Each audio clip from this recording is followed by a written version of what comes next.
Ezekiel chapter 1. Ezekiel's first vision of God. God's throne.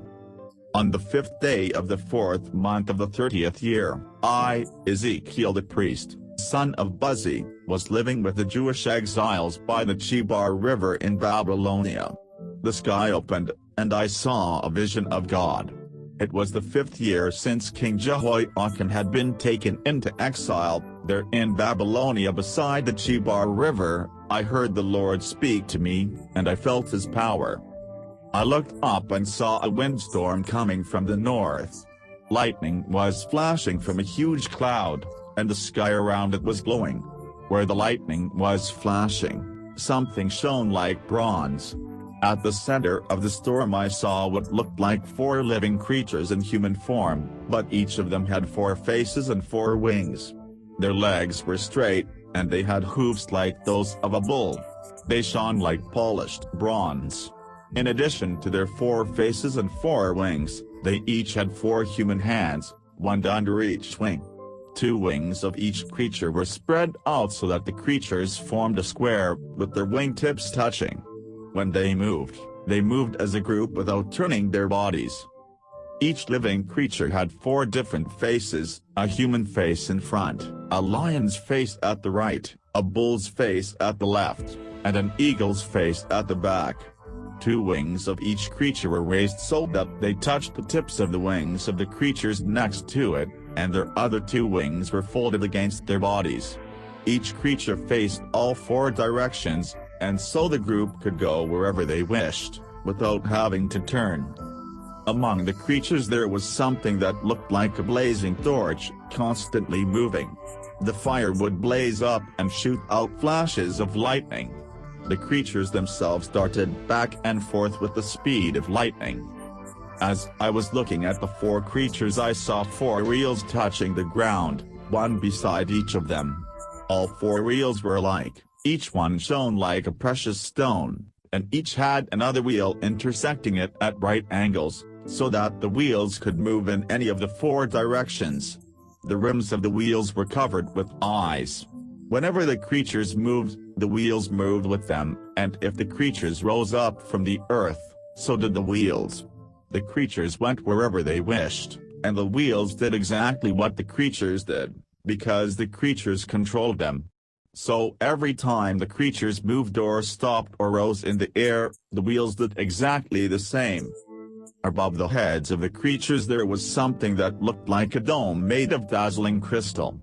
There under the dome stood the creatures, each stretching out 2 wings toward the ones next to it and covering its body with the other 2 wings.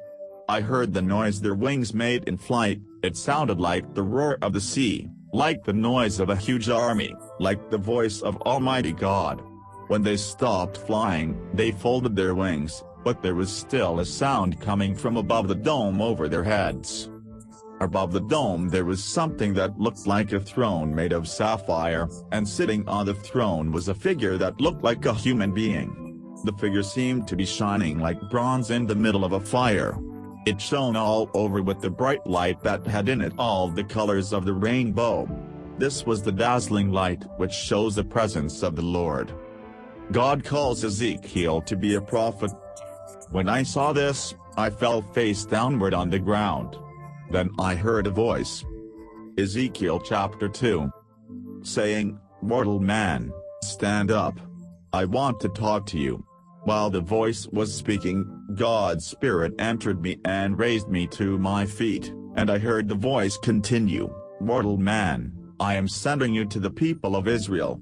They have rebelled and turned against me and are still rebels, just as their ancestors were. They are stubborn and do not respect me, so I am sending you to tell them what I, the Sovereign Lord, am saying to them. Whether those rebels listen to you or not, they will know that a prophet has been among them. But you, mortal man, must not be afraid of them or of anything they say. They will defy and despise you. It will be like living among scorpions. Still, don't be afraid of those rebels or of anything they say. You will tell them whatever I tell you to say, whether they listen or not. Remember what rebels they are.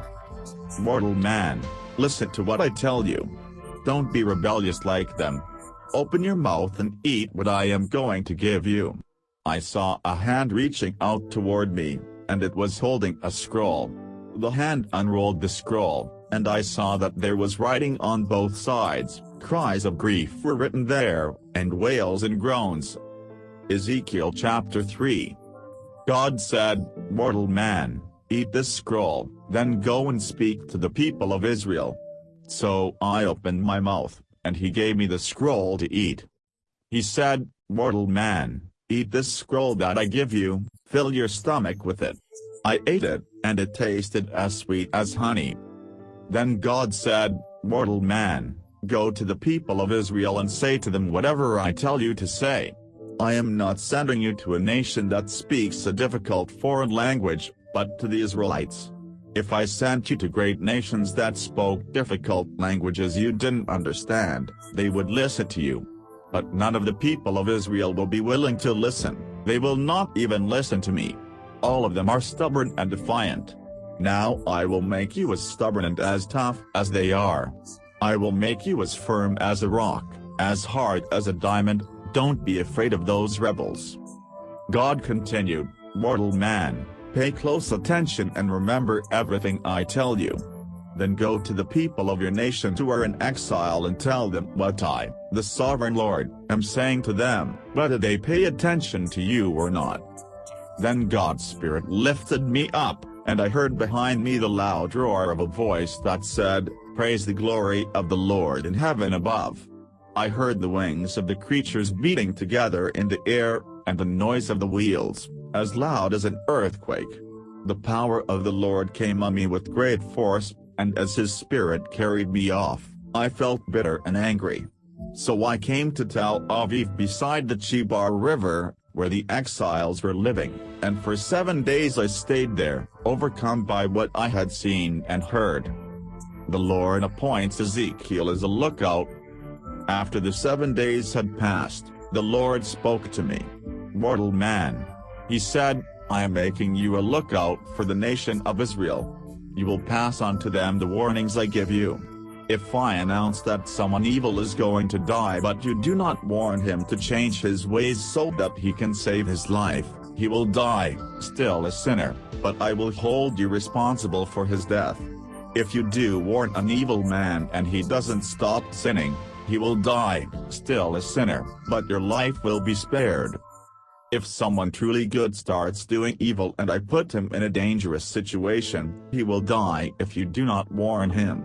He will die because of his sins. I will not remember the good he did, and I will hold you responsible for his death. If you do warn a good man not to sin and he listens to you and doesn't sin, he will stay alive, and your life will also be spared." Ezekiel will be unable to talk. I felt the powerful presence of the Lord and heard him say to me, "Get up and go out into the valley. I will talk to you there." So I went out into the valley, and there I saw the glory of the Lord, just as I had seen it beside the Chebar River. I fell face downward on the ground, but God's Spirit entered me and raised me to my feet. The Lord said to me, "Go home and shut yourself up in the house. You will be tied with ropes, mortal man, and you will not be able to go out in public. I will paralyze your tongue so that you won't be able to warn these rebellious people. Then, when I speak to you again and give you back the power of speech, you will tell them what I, the sovereign Lord, am saying.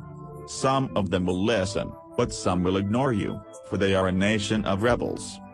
Ezekiel chapter 4. Ezekiel acts out the siege of Jerusalem.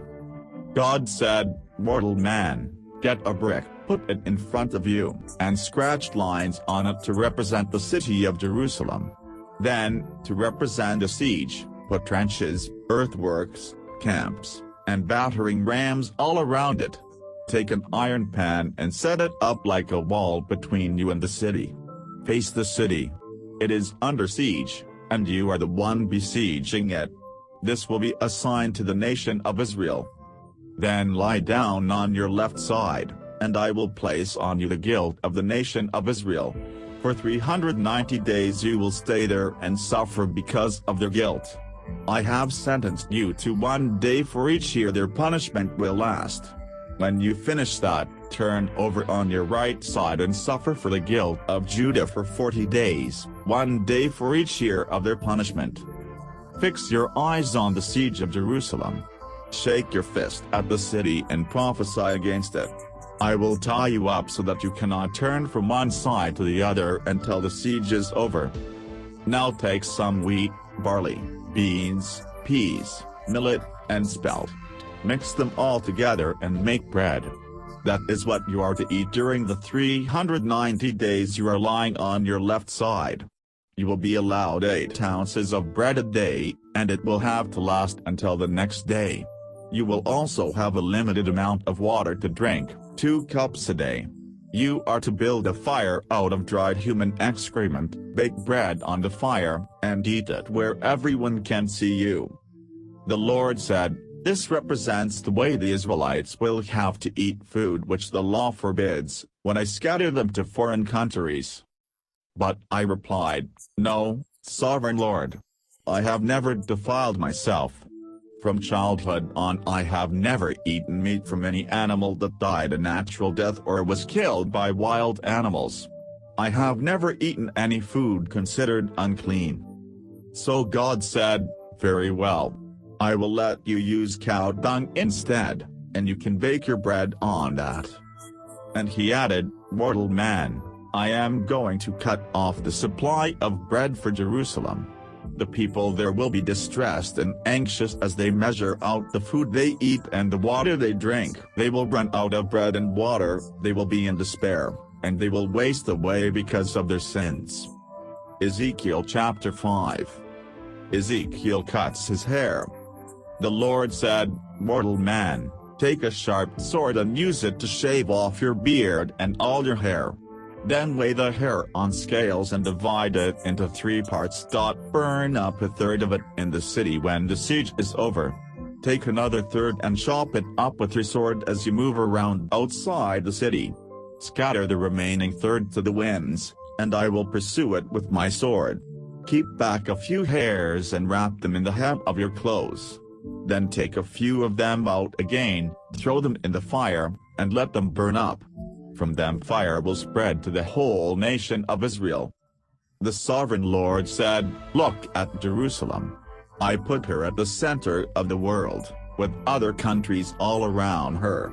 But Jerusalem rebelled against my commands and showed that she was more wicked than the other nations, more disobedient than the countries around her. Jerusalem rejected my commands and refused to keep my laws. Now listen, Jerusalem, to what I, the Sovereign Lord, am saying. By not obeying my laws or keeping my commands, you have caused more trouble than the nations around you. You have followed the customs of other nations. And so I, the Sovereign Lord, am telling you that I am your enemy. I will pass judgment on you where all the nations can see it. Because of all the things you do that I hate, I will punish Jerusalem as I have never done before and will never do again. As a result, parents in Jerusalem will eat their children, and children will eat their parents. I will punish you and scatter in every direction any who are left alive. Therefore, as I am the living God, this is the word of the Sovereign Lord, because you defiled my temple with all the evil, disgusting things you did, I will cut you down without mercy. A third of your people will die from sickness and hunger in the city, a third will be cut down by swords outside the city, and I will scatter the last third to the winds and pursue them with the sword. You will feel all the force of my anger and rage until I am satisfied. When all this happens, you will be convinced that I, the Lord, have spoken to you because I am outraged at your unfaithfulness. Everyone from the nations around you who passes by will sneer at you and keep their distance.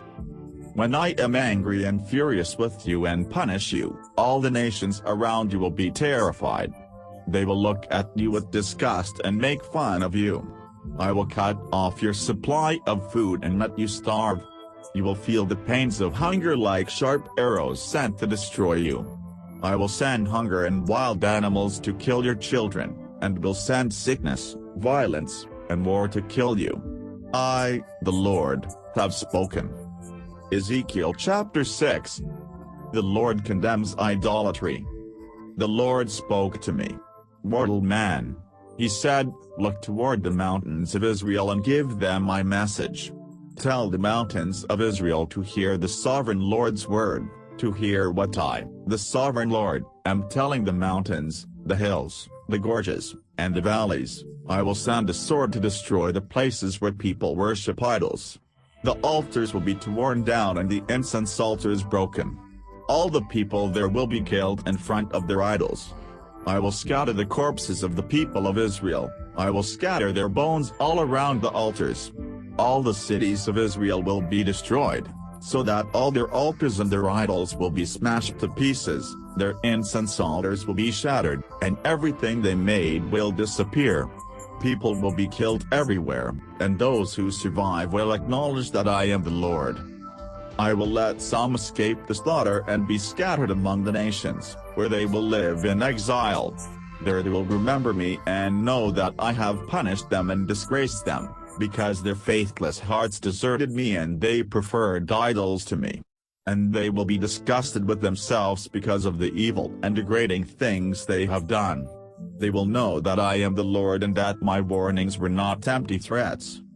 The sovereign Lord said, bring your hands. Stamp your feet. Cry in sorrow because of all the evil, disgusting things the Israelites have done. They are going to die in war or of starvation or disease.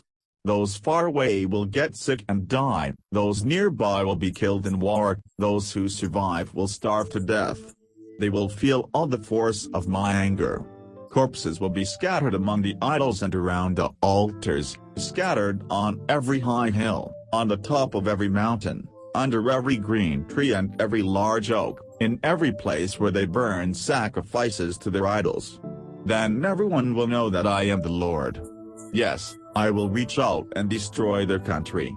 I will make it a wasteland from the southern desert to the city of Riblah in the north, not sparing any place where the Israelites live. Then everyone will know that I am the Lord. Ezekiel chapter 7. The end is near for Israel. The Lord spoke to me. Mortal man. He said, this is what I, the sovereign Lord, am saying to the land of Israel, this is the end for the whole land. Israel, the end has come. You will feel my anger, because I am judging you for what you have done. I will pay you back for all your disgusting conduct. I will not spare you or show you any mercy. I am going to punish you for the disgusting things you have done, so that you will know that I am the Lord. This is what the sovereign Lord is saying, one disaster after another is coming on you. It's all over. This is the end.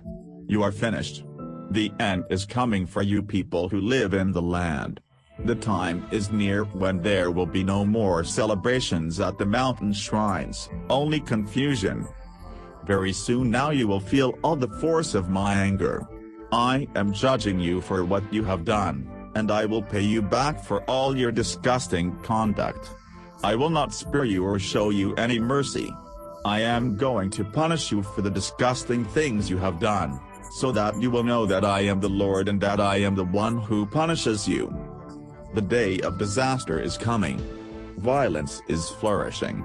Pride is at its height. Violence produces more wickedness. Nothing of theirs will remain, nothing of their wealth, their splendor, or their glory. The time is coming. The day is near when buying and selling will have no more meaning, because God's punishment will fall on everyone alike. No merchants will live long enough to get back what they have lost, because God's anger is on everyone. Those who are evil cannot survive. The trumpet blows, and everyone gets ready. But no one goes off to war, for God's anger will fall on everyone alike.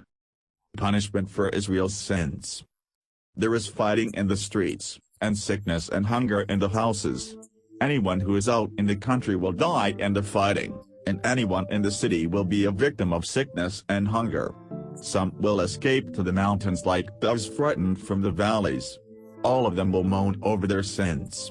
Everyone's hands will be weak, and their knees will shake.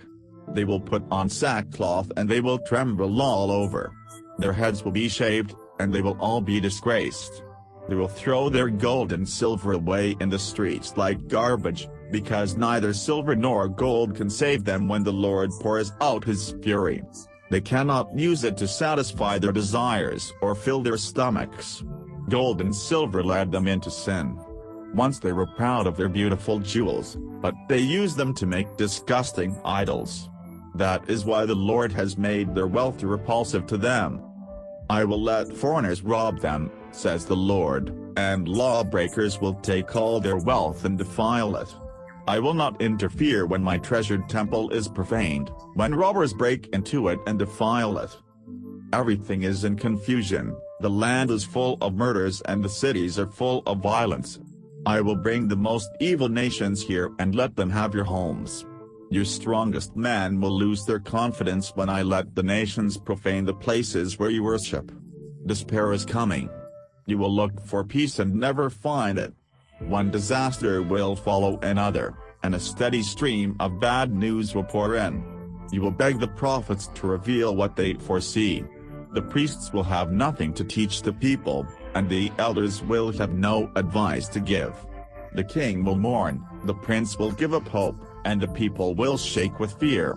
I will punish you for all you have done, and will judge you in the same way as you have judged others. This will show you that I am the Lord. Ezekiel chapter 8. Ezekiel's second vision of God. Idolatry in Jerusalem. On the 5th day of the 6th month of the 6th year of our exile, the leaders of the exiles from Judah were sitting in my house with me. Suddenly the power of the sovereign Lord came on me. I looked up and saw a vision of a fiery human form. From the waist down his body looked like fire, and from the waist up he was shining like polished bronze. He reached out what seemed to be a hand and grabbed me by the hair. Then in this vision God's Spirit lifted me high in the air and took me to Jerusalem. He took me to the inner entrance of the north gate of the temple, where there was an idol that was an outrage to God. There I saw the dazzling light that shows the presence of Israel's God, just as I had seen it when I was by the Chebar River. God said to me, "Mortal man, look toward the north." I looked, and there near the altar by the entrance of the gateway I saw the idol that was an outrage to God. God said to me, "Mortal man, do you see what is happening? Look at the disgusting things the people of Israel are doing here, driving me farther and farther away from my holy place. You will see even more disgraceful things than this." He took me to the entrance of the outer courtyard and showed me a hole in the wall. He said, "Mortal man, break through the wall here." I broke through it and found a door. He told me, "Go in and look at the evil, disgusting things they are doing there." So I went in and looked. The walls were covered with drawings of snakes and other unclean animals, and of the other things which the Israelites were worshipping. 70 Israelite leaders were there, including Jezaniah son of Shaphan. Each one was holding an incense burner, and smoke was rising from the incense. God asked me, "Mortal man, do you see what the Israelite leaders are doing in secret? They are all worshipping in a room full of images. Their excuse is, 'The Lord doesn't see us. He has abandoned the country.'" Then the Lord said to me, "You are going to see them do even more disgusting things than that." So he took me to the north gate of the temple and showed me women weeping over the death of the god Tammuz. He asked, "Mortal man, do you see that? You will see even more disgusting things." So he took me to the inner courtyard of the temple. There near the entrance of the sanctuary, between the altar and the porch, were about 25 men. They had turned their backs to the sanctuary and were bowing low toward the east, worshipping the rising sun. The Lord said to me, "Mortal man, do you see that? These people of Judah are not satisfied with merely doing all the disgusting things you have seen here and with spreading violence throughout the country. No, they must come and do them right here in the temple and make me even more angry. Look how they insult me in the most offensive way possible. They will feel all the force of my anger. I will not spare them or show them any mercy. They will shout prayers to me as loud as they can, but I will not listen to them. Ezekiel chapter 9. Jerusalem is punished. Then I heard God shout, "Come here, you men who are going to punish the city. Bring your weapons with you." At once 6 men came from the outer north gate of the temple, each one carrying a weapon. With them was a man dressed in linen clothes, carrying something to write with. They all came and stood by the bronze altar. Then the dazzling light of the presence of the God of Israel rose up from the winged creatures where it had been, and moved to the entrance of the temple. The Lord called to the man dressed in linen, "Go through the whole city of Jerusalem and put the mark on the forehead of everyone who is distressed and troubled because of all the disgusting things being done in the city." And I heard God say to the other men, "Follow him through the city and kill. Spare no one, have mercy on no one. Kill the old men, young women, mothers, and children. But don't touch anyone who has the mark on his forehead. Start here at my temple." So they began with the leaders who were standing there at the temple. God said to them, "Defile the temple. Fill its courtyards with corpses. Get to work." So they began to kill the people in the city. While the killing was going on, I was there alone.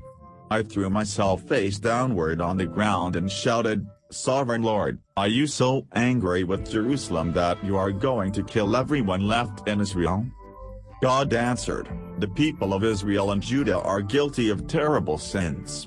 They have committed murder all over the land and have filled Jerusalem with crime. They say that I, the Lord, have abandoned their country and that I don't see them. But I will not have pity on them. I will do to them what they have done to others." Then the man wearing linen clothes returned and reported to the Lord, "I have carried out your orders." Ezekiel chapter 10. The glory of the Lord leaves the temple. I looked at the dome over the heads of the living creatures, and above them was something that seemed to be a throne made of sapphire.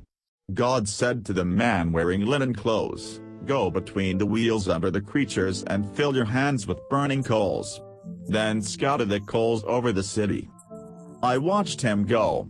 The creatures were standing to the south of the temple when he went in, and a cloud filled the inner courtyard.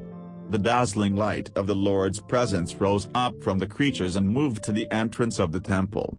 Then the cloud filled the temple, and the courtyard was blazing with the light. The noise made by the creatures' wings was heard even in the outer courtyard. It sounded like the voice of Almighty God. When the Lord commanded the man wearing linen clothes to take some fire from between the wheels that were under the creatures, the man went in and stood by one of the wheels. One of the creatures reached his hand into the fire that was there among them, picked up some coals, and put them in the hands of the man in linen. The man took the coals and left. I saw that each creature had what looked like a human hand under each of its wings. I also saw that there were 4 wheels, all alike, one beside each creature. The wheels shone like precious stones, and each one had another wheel which intersected it at right angles. When the creatures moved, they could go in any direction without turning. They all moved together in the direction they wanted to go, without having to turn around. Their bodies, backs, hands, wings, and wheels were covered with eyes. I heard a voice calling out, "Whirling wheels." Each creature had 4 faces. The first was the face of a bull, the second a human face, the third the face of a lion, and the fourth the face of an eagle. They were the same creatures that I had seen by the Chebar River. When the creatures rose in the air and moved, the wheels went with them. Whenever they spread their wings to fly, the wheels still went with them. When the creatures stopped, the wheels stopped, and when the creatures flew, the wheels went with them, because the creatures controlled them. Then the dazzling light of the Lord's presence left the entrance of the temple and moved to a place above the creatures. They spread their wings and flew up from the earth while I was watching, and the wheels went with them. They paused at the east gate of the temple, and the dazzling light was over them. I recognized them as the same creatures which I had seen beneath the God of Israel at the Chebar River. Each of them had 4 faces, 4 wings, and what looked like a human hand under each wing. Their faces looked exactly like the faces I had seen by the Chebar River. Each creature moved straight ahead. Ezekiel chapter 11. Jerusalem is condemned. God's Spirit lifted me up and took me to the east gate of the temple. There near the gate I saw 25 men, including Jezaniah son of Azur and Pelatiah son of Benaiah, 2 leaders of the nation.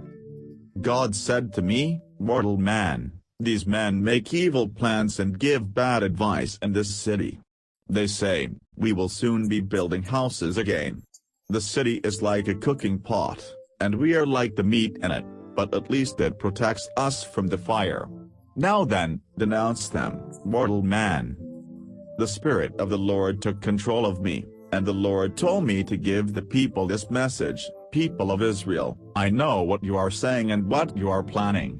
You have murdered so many people here in the city that the streets are full of corpses.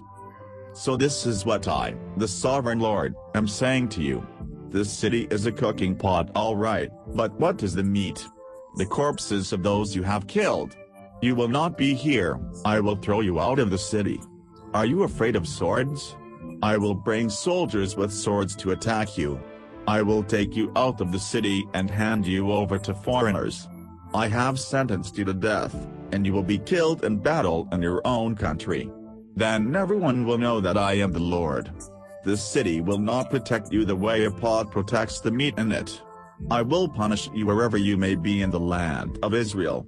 You will know that I am the Lord, and that while you were keeping the laws of the neighboring nations, you were breaking my laws and disobeying my commands."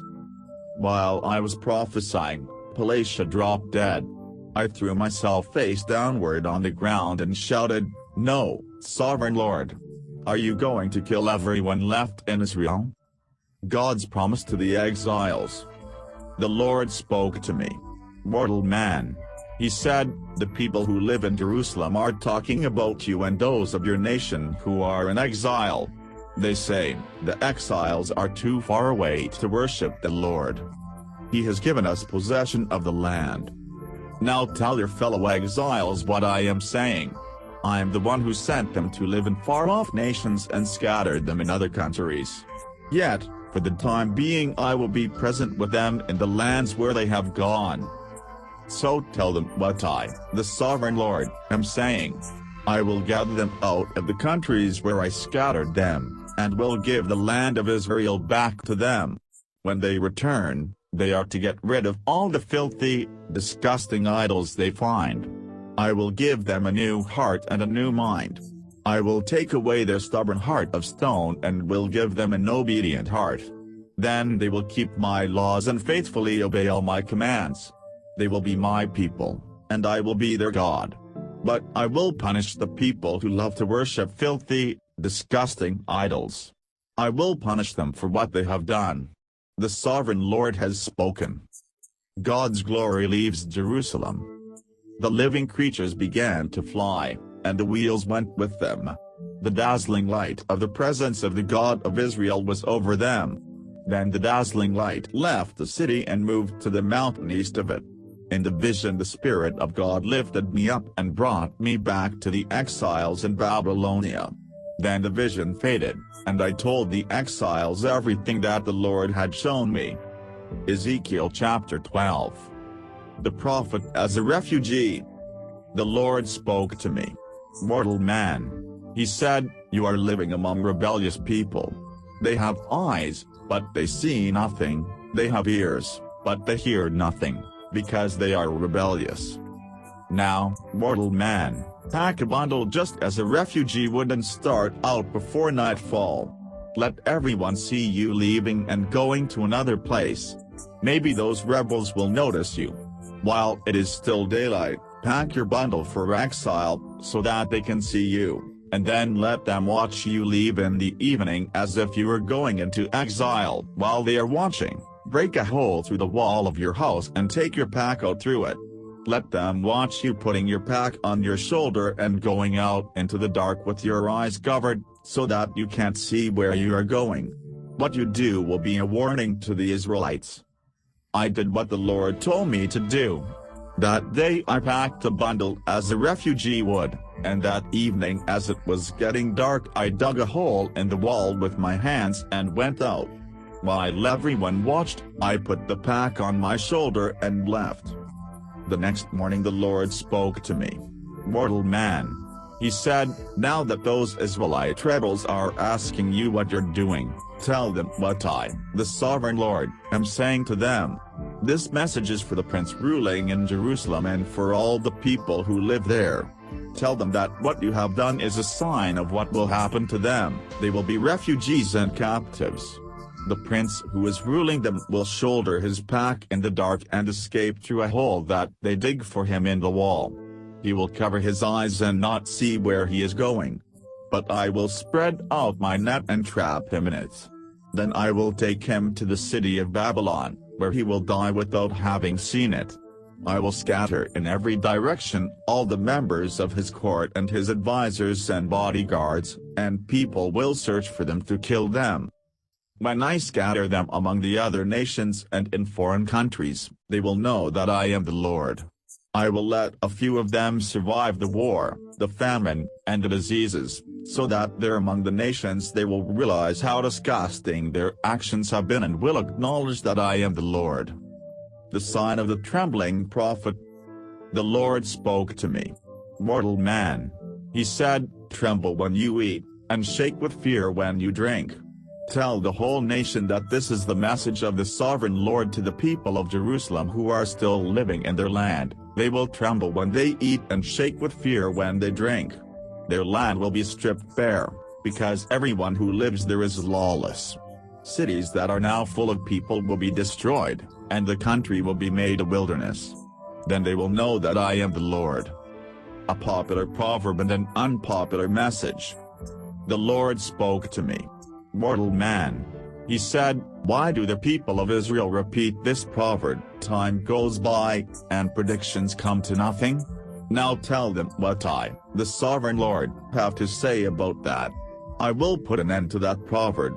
It won't be repeated in Israel anymore. Tell them instead, the time has come, and the predictions are coming true. Among the people of Israel there will be no more false visions or misleading prophecies. I, the Lord, will speak to them, and what I say will be done. There will be no more delay. In your own lifetime, you rebels, I will do what I have warned you I would do. I have spoken, says the sovereign Lord." The Lord said to me, "Mortal man, the Israelites think that your visions and prophecies are about the distant future. So tell them that I, the sovereign Lord, am saying, there will be no more delay. What I have said will be done. I, the sovereign Lord, have spoken." Ezekiel chapter 13. Prophecy against false male prophets. The Lord spoke to me. "Mortal man," he said, "denounce the prophets of Israel who make up their own prophecies. Tell them to listen to the word of the Lord.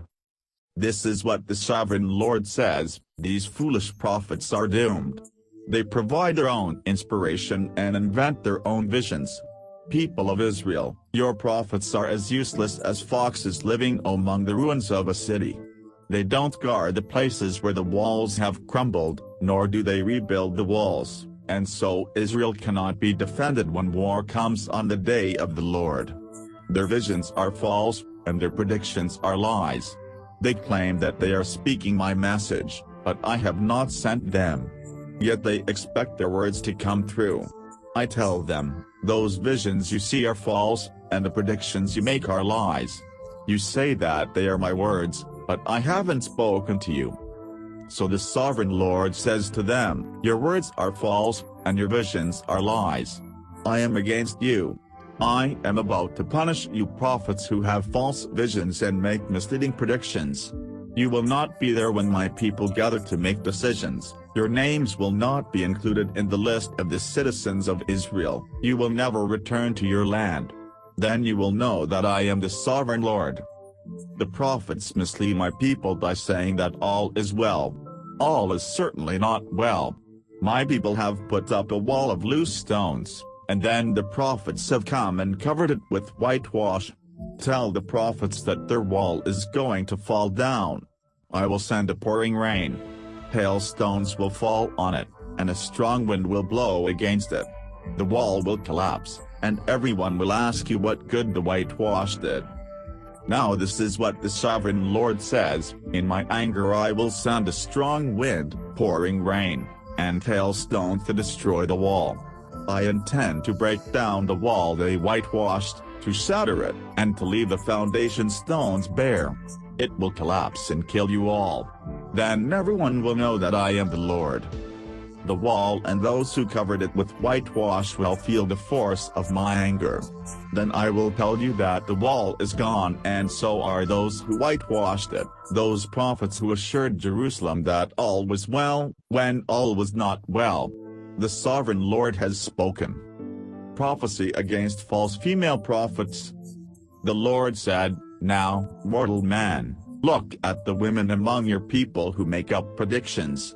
Denounce them and tell them what the Sovereign Lord is saying to them. You women are doomed. You sew magic wristbands for everyone and make magic scarves for everyone to wear on their heads, so that they can have power over other people's lives. You want to possess the power of life and death over my people and to use it for your own benefit. You dishonor me in front of my people in order to get a few handfuls of barley and a few pieces of bread. You kill people who don't deserve to die, and you keep people alive who don't deserve to live. So you tell lies to my people, and they believe you. Now this is what the Sovereign Lord says: I hate the wristbands that you use in your attempt to control life and death. I will rip them off your arms and set free the people that you were controlling. I will rip off your scarves and let my people escape from your power once and for all. Then you will know that I am the Lord. By your lies you discourage good people, whom I do not wish to hurt. You prevent evil people from giving up evil and saving their lives. So now your false visions and misleading predictions are over. I am rescuing my people from your power, so that you will know that I am the Lord. Ezekiel chapter 14. God condemns idolatry. Some of the leaders of the Israelites came to consult me about the Lord's will. Then the Lord spoke to me. Mortal man, he said, these men have given their hearts to idols and are letting idols lead them into sin. Do they think I will give them an answer? Now speak to them and tell them what I, the Sovereign Lord, am saying to them. Each of you Israelites who have given your heart to idols and let them lead you into sin and who then come to consult a prophet, will get an answer from me, the answer that your many idols deserve. All those idols have turned the Israelites away from me, but by my answer I hope to win back their loyalty.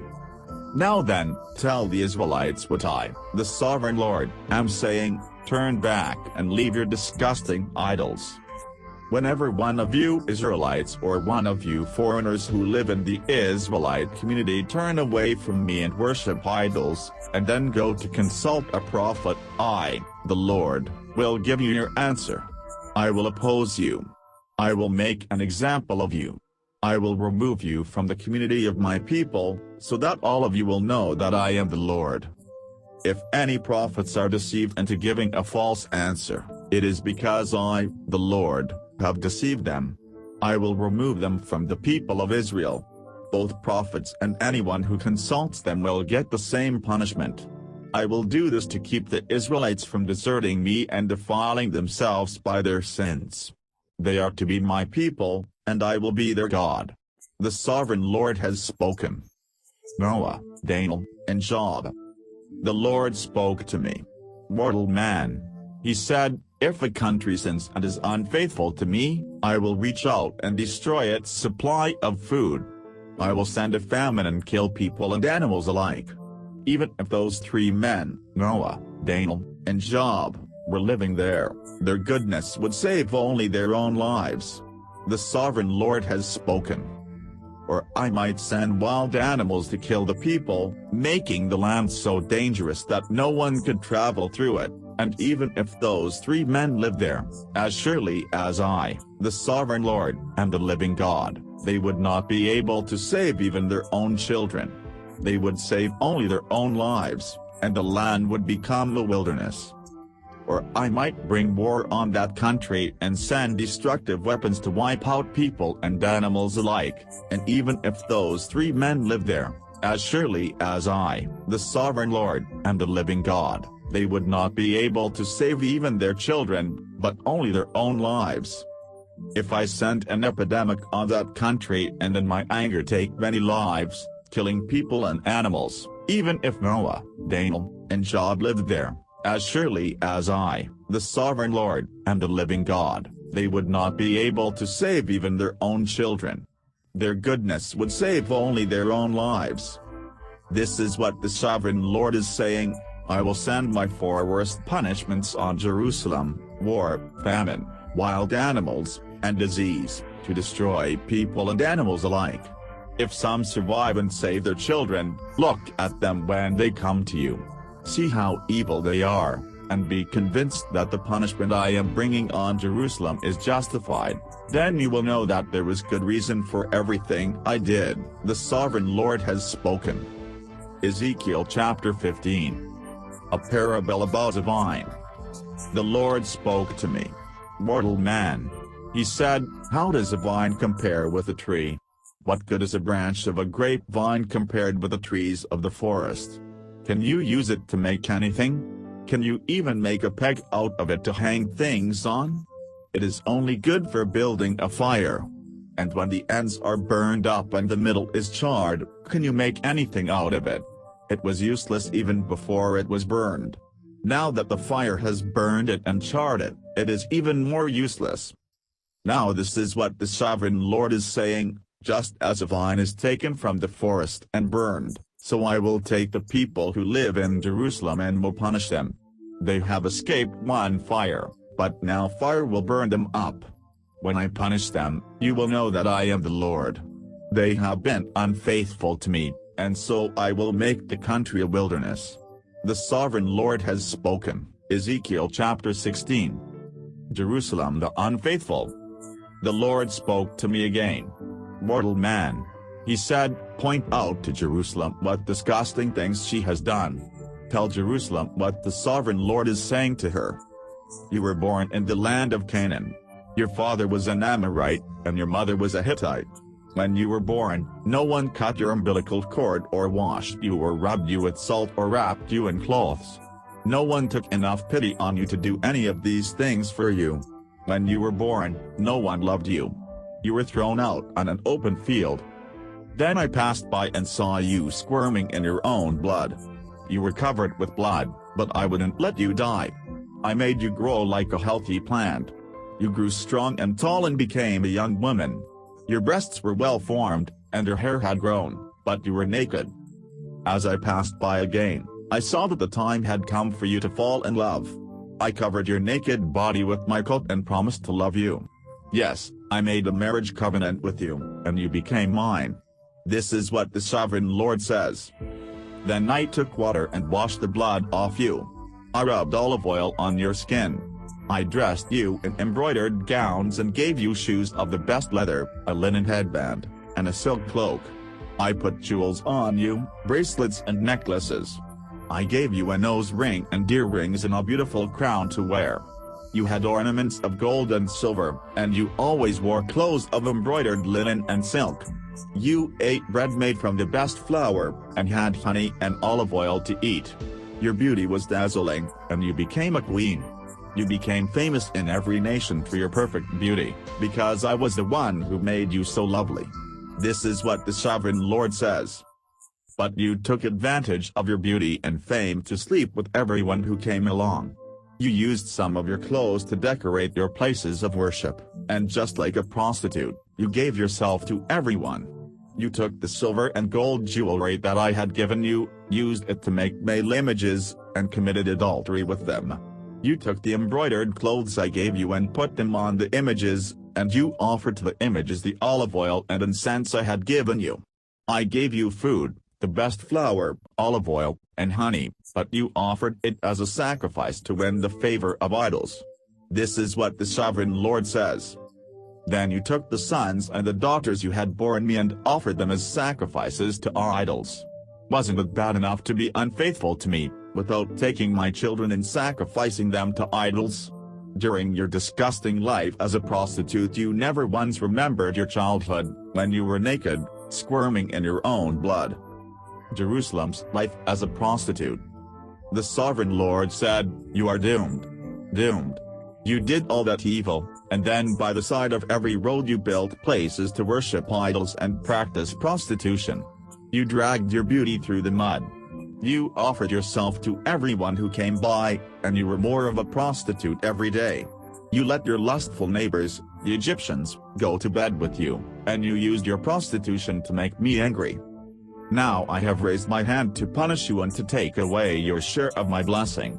I have handed you over to the Philistines, who hate you and are disgusted with your immoral actions.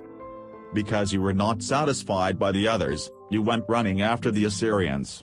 You were their prostitute, but they didn't satisfy you either. You were also a prostitute for the Babylonians, that nation of merchants, but they didn't satisfy you either. This is what the sovereign Lord is saying, you have done all this like a shameless prostitute. On every street you built places to worship idols and practice prostitution. But you are not out for money like a common prostitute. You are like a woman who commits adultery with strangers instead of loving her husband. A prostitute is paid, but you gave presents to all your lovers and bribed them to come from everywhere to sleep with you. You are a special kind of prostitute. No one forced you to become one. You didn't get paid, you paid them. Yes, you are different. God's judgment on Jerusalem. Now then, Jerusalem, you whore. Hear what the Lord is saying.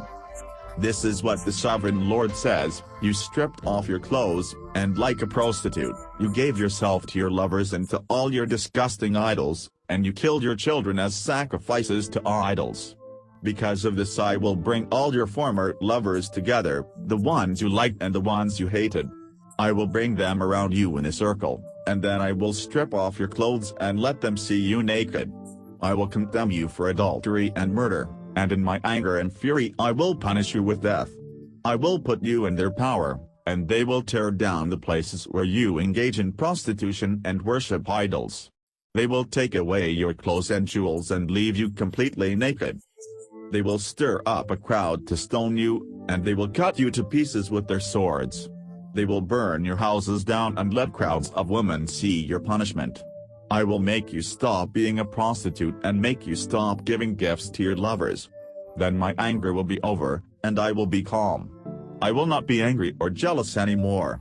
You have forgotten how I treated you when you were young, and you have made me angry by all the things you did.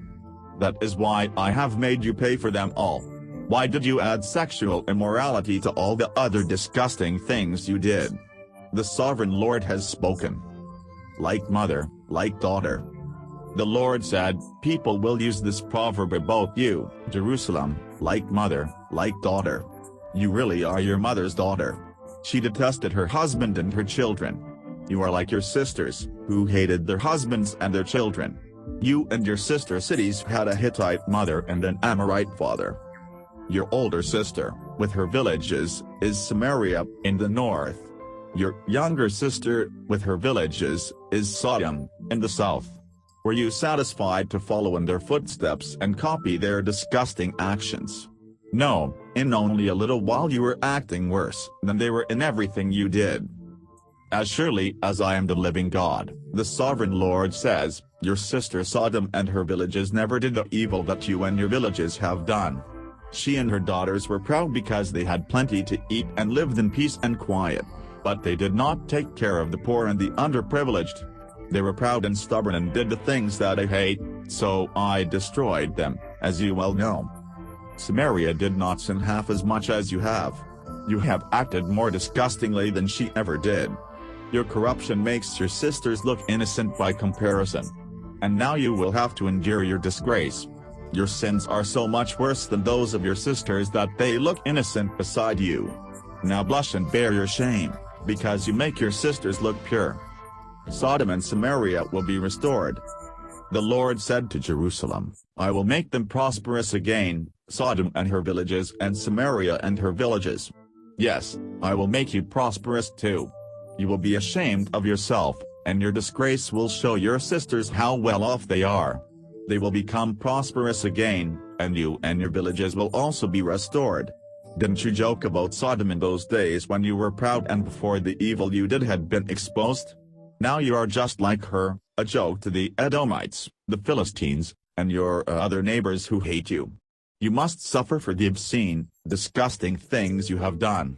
The Lord has spoken. A covenant that lasts forever. The sovereign Lord says, I will treat you the way you deserve, because you ignored your promises and broke the covenant. But I will honor the covenant I made with you when you were young, and I will make a covenant with you that will last forever. You will remember how you have acted, and be ashamed of it when you get your older sister and your younger sister back. I will let them be like daughters to you, even though this was not part of my covenant with you. I will renew my covenant with you, and you will know that I am the Lord. I will forgive all the wrongs you have done, but you will remember them and be too ashamed to open your mouth. The sovereign Lord has spoken. Ezekiel chapter 17. The parable of the eagles and the vine. The Lord spoke to me. Mortal man. He said, tell the Israelites a parable to let them know what I, the sovereign Lord, am saying to them. There was a giant eagle with beautiful feathers and huge wings, spread wide. He flew to the Lebanon mountains and broke off the top of a cedar tree, which he carried to a land of commerce and placed in a city of merchants.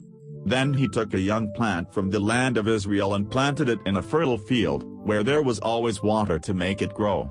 The plant sprouted and became a low, wide-spreading grapevine. The branches grew upward toward the eagle, and the roots grew deep. The vine was covered with branches and leaves. There was another giant eagle with huge wings and thick plumage. And now the vine sent its roots toward him and turned its leaves toward him, in the hope that he would give it more water than there was in the garden where it was growing. But the vine had already been planted in a fertile, well-watered field so that it could grow leaves and bear grapes and be a magnificent vine. So I, the sovereign Lord, ask, will this vine live and grow? Won't the first eagle pull it up by its roots, pull off the grapes, and break off the branches and let them wither? It will not take much strength or a mighty nation to pull it up. Yes, it is planted, but will it live and grow? Won't it wither when the east wind strikes it? Won't it wither there where it is growing? The parable is explained. The Lord said to me, ask these rebels if they know what the parable means.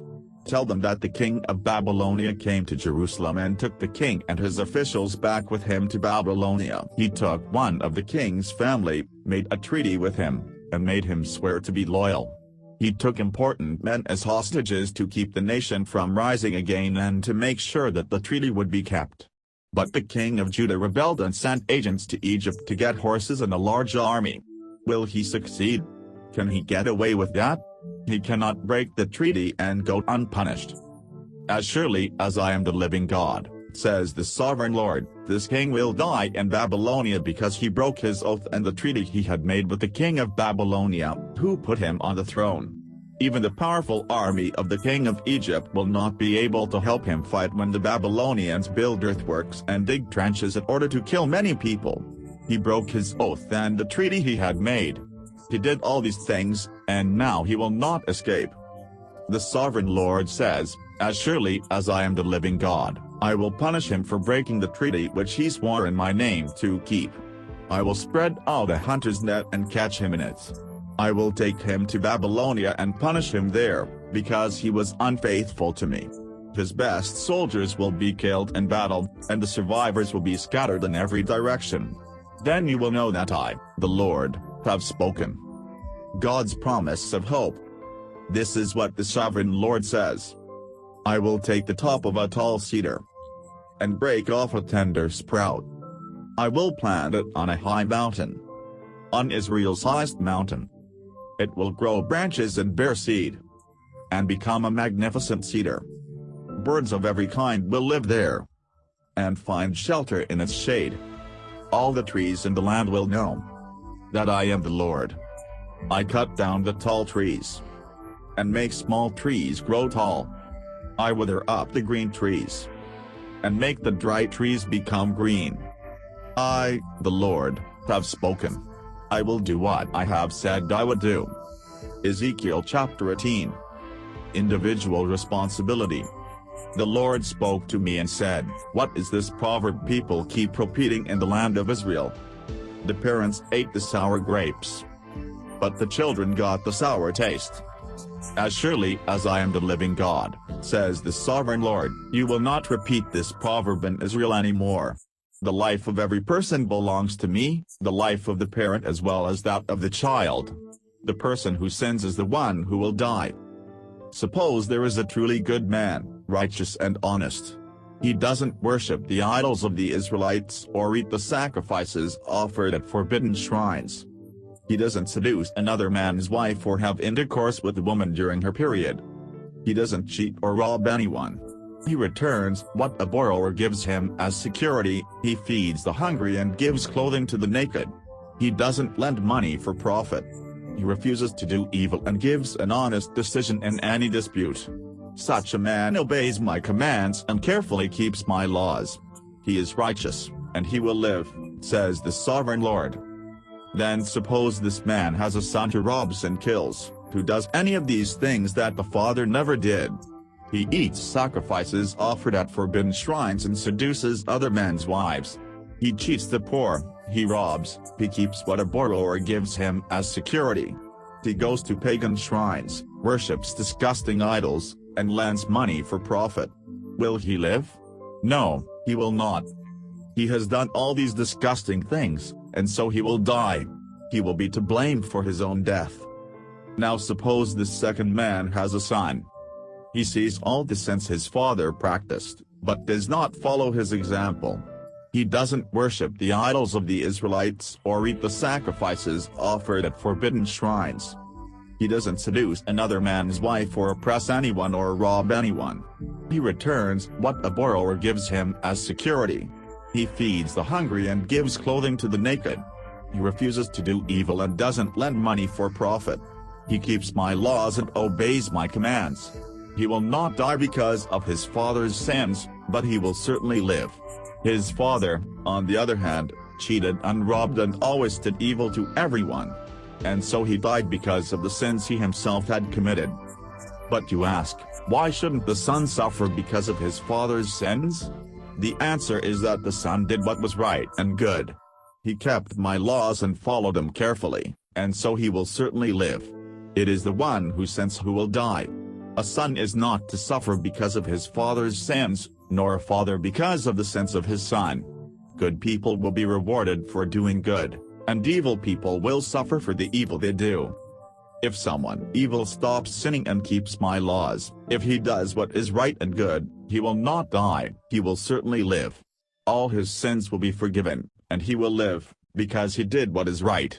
Do you think I enjoy seeing evil people die? Asks the sovereign Lord. No, I would rather see them repent and live. But if a righteous person stops doing good and starts doing all the evil, disgusting things that evil people do, will he go on living? No.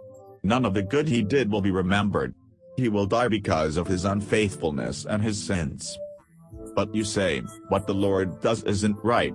Listen to me, you Israelites. Do you think my way of doing things isn't right? It is your way that isn't right. When a righteous person stops doing good and starts doing evil and then dies, he dies because of the evil he has done. When someone evil stops sinning and does what is right and good, he saves his life. He realizes what he is doing and stops sinning, so he will certainly not die, but go on living. And you Israelites say, what the Lord does isn't right. You think my way isn't right, do you? It is your way that isn't right. Now I, the sovereign Lord, am telling you Israelites that I will judge each of you by what you have done. Turn away from all the evil you are doing, and don't let your sin destroy you. Give up all the evil you have been doing, and get yourselves new minds and hearts. Why do you Israelites want to die? I do not want anyone to die, says the sovereign Lord. Turn away from your sins and live. Ezekiel chapter 19. A song of sorrow.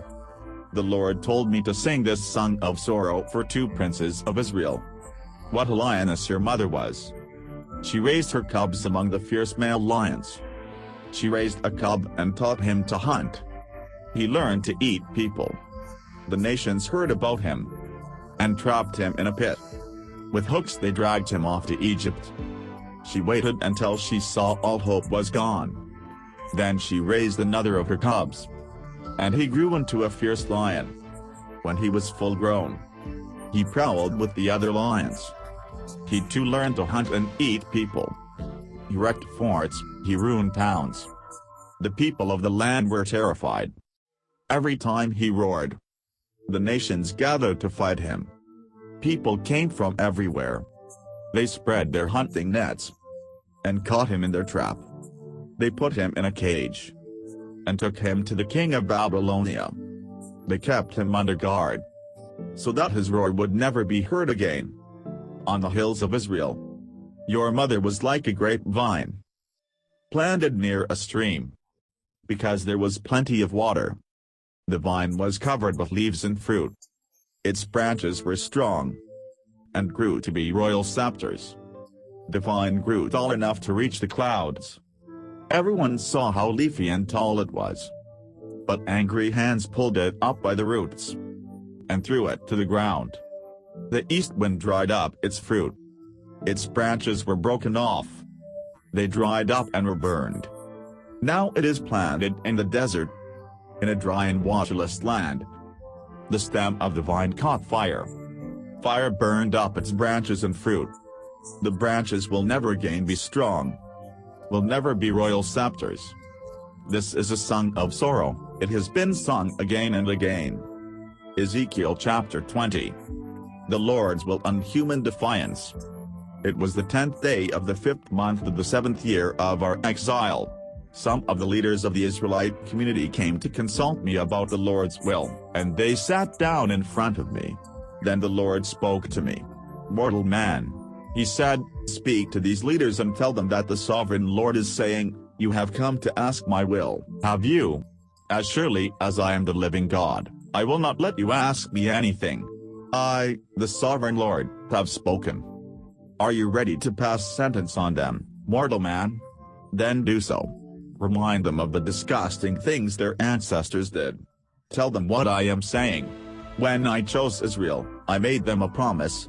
I revealed myself to them in Egypt and told them, I am the Lord your God. It was then that I promised to take them out of Egypt and lead them to a land I had chosen for them, a rich and fertile land, the finest land of all. I told them to throw away the disgusting idols they loved and not to make themselves unclean with the false gods of Egypt, because I am the Lord their God. But they defied me and refused to listen. They did not throw away their disgusting idols or give up the Egyptian gods. I was ready to let them feel the full force of my anger there in Egypt. But I did not, since that would have brought dishonor to my name, for in the presence of the people among whom they were living I had announced to Israel that I was going to lead them out of Egypt. 10 And so I led them out of Egypt into the desert. I gave them my commands and taught them my laws, which bring life to anyone who obeys them. I made the keeping of the Sabbath a sign of the agreement between us, to remind them that I, the Lord, make them holy. But even in the desert they defied me. They broke my laws and rejected my commands, which bring life to anyone who obeys them. They completely profaned the Sabbath. I was ready to let them feel the force of my anger there in the desert and to destroy them. But I did not, since that would have brought dishonor to my name among the nations which had seen me lead Israel out of Egypt. So I made a vow in the desert that I would not take them to the land I had given them, a rich and fertile land, the finest land of all. I made the vow because they had rejected my commands, broken my laws, and profaned the Sabbath. They preferred to worship their idols. But then I took pity on them. I decided not to kill them there in the desert. Instead, I warned the young people among them, do not keep the laws your ancestors made. Do not follow their customs or defile yourselves with their idols. I am the Lord your God. Obey my laws and my commands. Make the Sabbath a holy day, so that it will be a sign of the covenant we made, and will remind you that I am the Lord your God. But that generation also defied me. They broke my laws and did not keep my commands, which bring life to anyone who obeys them. They profaned the Sabbath. I was ready to let them feel the force of my anger there in the desert and to kill them all. But I did not, since that would have brought dishonor to my name among the nations which had seen me bring Israel out of Egypt. So I made another vow in the desert. I vowed that I would scatter them all over the world. I did this because they had rejected my commands, broken my laws, profaned the Sabbath, and worshipped the same idols their ancestors had served. Then I gave them laws that are not good and commands that do not bring life. I let them defile themselves with their own offerings, and I let them sacrifice their firstborn sons. This was to punish them and show them that I am the Lord. Now then, mortal man, tell the Israelites what I, the sovereign Lord, am saying to them. This is another way their ancestors insulted me by their unfaithfulness. I brought them to the land I had promised to give them. When they saw the high hills and green trees, they offered sacrifices at all of them. They made me angry by the sacrifices they burned and by the wine they brought as offerings. I asked them, what are these high places where you go? So they have been called high places ever since. Now tell the Israelites what I am saying. Why must you commit the same sins your ancestors did and go running after their idols? Even today you offer the same gifts and defile yourselves with the same idols by sacrificing your children to them in the fire. And then you Israelites still come to ask what my will is. As surely as I, the sovereign Lord, am the living God, I will not let you ask me anything. You have made up your minds that you want to be like the other nations, like the people who live in other countries and worship trees and rocks. But that will never be. God punishes and forgives. As surely as I, the sovereign Lord, am the living God, I warn you that in my anger I will rule over you with a strong hand, with all my power. I will show you my power and my anger when I gather you together and bring you back from all the countries where you have been scattered. I will bring you into the desert of the nations, and there I will condemn you to your face. I will now condemn you just as I condemned your ancestors in the Sinai desert, says the sovereign Lord. I will take firm control of you and make you obey my covenant. I will take away from among you those who are rebellious and sinful. I will take them out of the lands where they are living now, but I will not let them return to the land of Israel. Then you will know that I am the Lord. The sovereign Lord says, and now, all you Israelites, suit yourselves. Go on and serve your idols. But I warn you that after this you will have to obey me and stop dishonoring my holy name by offering gifts to your idols. There in the land, on my holy mountain, the high mountain of Israel, all you people of Israel will worship me. I will be pleased with you and will expect you to bring me your sacrifices, your best offerings, and your holy gifts. After I bring you out of the countries where you have been scattered and gather you together, I will accept the sacrifices that you burn, and the nations will see that I am holy.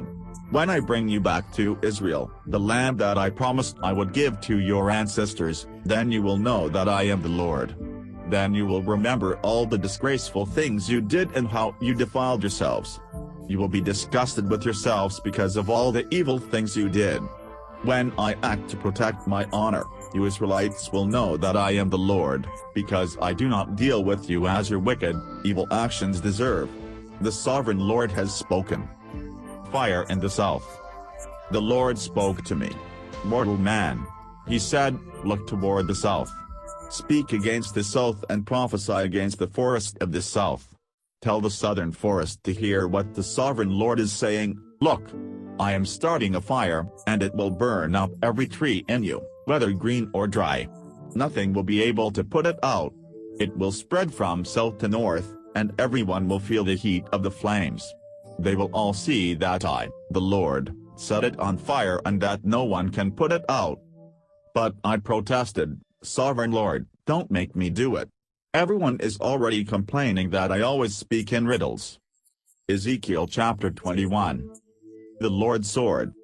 The Lord spoke to me. Mortal man. He said, denounce Jerusalem. Denounce the places where people worship. Warn the land of Israel that I, the Lord, am saying, I am your enemy. I will draw my sword and kill all of you, good and evil alike. I will use my sword against everyone from south to north. Everyone will know that I, the Lord, have drawn my sword and that I will not put it away. Mortal man, groan as if your heart is breaking with despair. Groan in sorrow where everyone can watch you. When they ask you why you are groaning, tell them it is because of the news that is coming. When it comes, their hearts will be filled with fear, their hands will hang limp, their courage will fail, and their knees will tremble. The time has come, it is here. The sovereign Lord has spoken. The Lord said to me, mortal man, prophesy. Tell the people what I, the Lord, am saying. A sword is sharpened and polished. It is sharpened to kill. Polished to flash like lightning. There can be no rejoicing. For my people have disregarded every warning and punishment. The sword is being polished. To make it ready for use. It is sharpened and polished. To be put in the hands of killer. Howl in grief, mortal man. This sword is meant for my people. And for all the leaders of Israel. They are going to be killed. With all the rest of my people. Beat your breast in despair. I am testing my people. And if they refuse to repent, all these things will happen to them. Now, mortal man, prophesy. Clap your hands, and the sword will strike again and again. It is a sword that kills, a sword that terrifies and slaughters. It makes my people lose courage and stumble. I am threatening the city with the sword that flashes like lightning and is ready to kill. Cut to the right and the left, you sharp sword. Cut wherever you turn. I also will clap my hands, and my anger will be over. I, the Lord, have spoken. The sword of the king of Babylonia. The Lord spoke to me. Mortal man. He said, mark out 2 roads by which the king of Babylonia can come with his sword. Both of them are to start in the same country. Put up a signpost where the roads fork. One will show the king the way to the Ammonite city of Rabbah, and the other the way to Judah, to the fortified city, Jerusalem. The king of Babylonia stands by the signpost at the fork of the road. To discover which way to go, he shakes the arrows, he consults his idols, he examines the liver of a sacrificed animal. Now, his right hand holds the arrow marked Jerusalem. It tells him to go and set up battering rams, to shout the battle cry, to place battering rams against the gates, to throw up earthworks, and to dig trenches. The people of Jerusalem won't believe this because of the treaties they have made. But this prediction is to remind them of their sins and to warn them that they will be captured. This then is what I, the sovereign Lord, am saying, your sins are exposed. Everyone knows how guilty you are. You show your sins in your every action. You stand condemned, and I will hand you over to your enemies. You wicked, unholy ruler of Israel, your day, the day of your final punishment, is coming. I, the sovereign Lord, have spoken. Take off your crown and your turban. Nothing will be the same again. Raise the poor to power. Bring down those who are ruling. Ruin, ruin. Yes, I will make the city a ruin. But this will not happen until the one comes whom I have chosen to punish the city. To him I will give it. A sword and the Ammonites. Mortal man, prophesy. Announce what I, the sovereign Lord, am saying to the Ammonites, who are insulting Israel. Say to them, a sword is ready to destroy. It is polished to kill, to flash like lightning. The visions that you see are false, and the predictions you make are lies. You are wicked and evil, and your day is coming, the day of your final punishment. The sword is going to fall on your necks. Put up the sword. I will judge you in the place where you were created, in the land where you were born. You will feel my anger when I turn it loose on you like a blazing fire. And I will hand you over to brutal men, experts at destruction. You will be destroyed by fire. Your blood will be shed in your own country, and no one will remember you anymore. The Lord has spoken. Ezekiel chapter 22. The crimes of Jerusalem. The Lord spoke to me. Mortal man. He said, are you ready to judge the city that is full of murderers?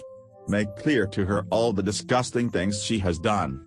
Tell the city what I, the sovereign Lord, am saying, Because you have murdered so many of your own people and have defiled yourself by worshipping idols, your time is coming.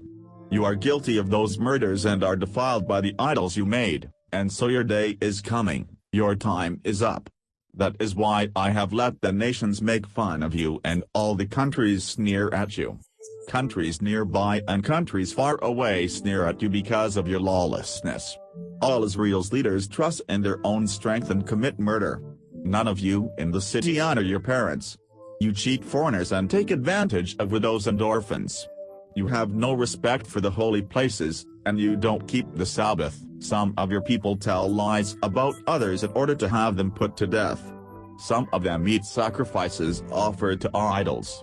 Some are always satisfying their lusts. Some of them sleep with their father's wife. Some force women to have intercourse with them during their period. Some commit adultery, and others seduce their daughters-in-law or their half-sisters. Some of your people murder for pay. Some charge interest on the loans they make to other Israelites and get rich by taking advantage of them. They have forgotten me. The sovereign Lord has spoken. I will bring my fist down on your robberies and murders. Do you think you will have any courage left or have strength enough to lift your hand when I am finished with you? I, the Lord, have spoken, and I keep my word. I will scatter your people to every country and nation and will put an end to your evil actions. And so the other nations will dishonor you, but you will know that I am the Lord. God's refining furnace. The Lord said to me, mortal man, the Israelites are of no use to me. They are like waste metal, copper, tin, iron, and lead, left over after silver has been refined in a furnace.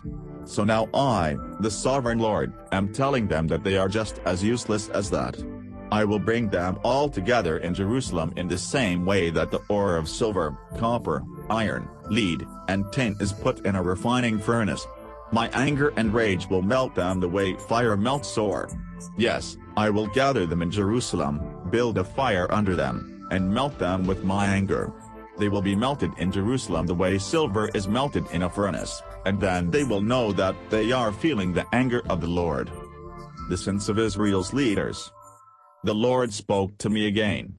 Mortal man, he said, tell the Israelites that their land is unholy, and so I am punishing it in my anger. The leaders are like lions roaring over the animals they have killed. They kill the people, take all the money and property they can get, and by their murders leave many widows. The priests break my law and have no respect for what is holy. They make no distinction between what is holy and what is not.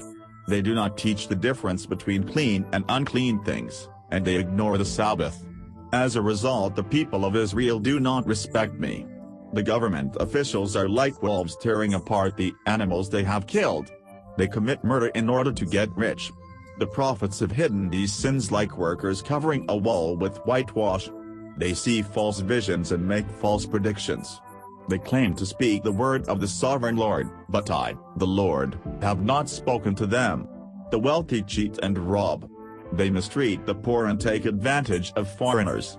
I looked for someone who could build a wall, who could stand in the places where the walls have crumbled and defend the land when my anger is about to destroy it, but I could find no one. So I will turn my anger loose on them, and like a fire I will destroy them for what they have done. The sovereign Lord has spoken. Ezekiel chapter 23. The sinful sisters. The Lord spoke to me. Mortal man, he said, there were once two sisters.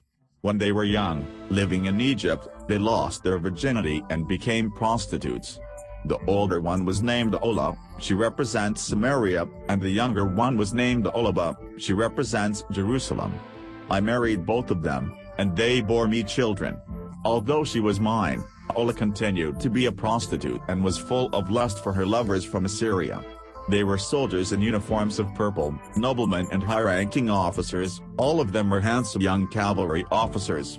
She was the whore for all the Assyrian officers, and her lust led her to defile herself by worshipping Assyrian idols.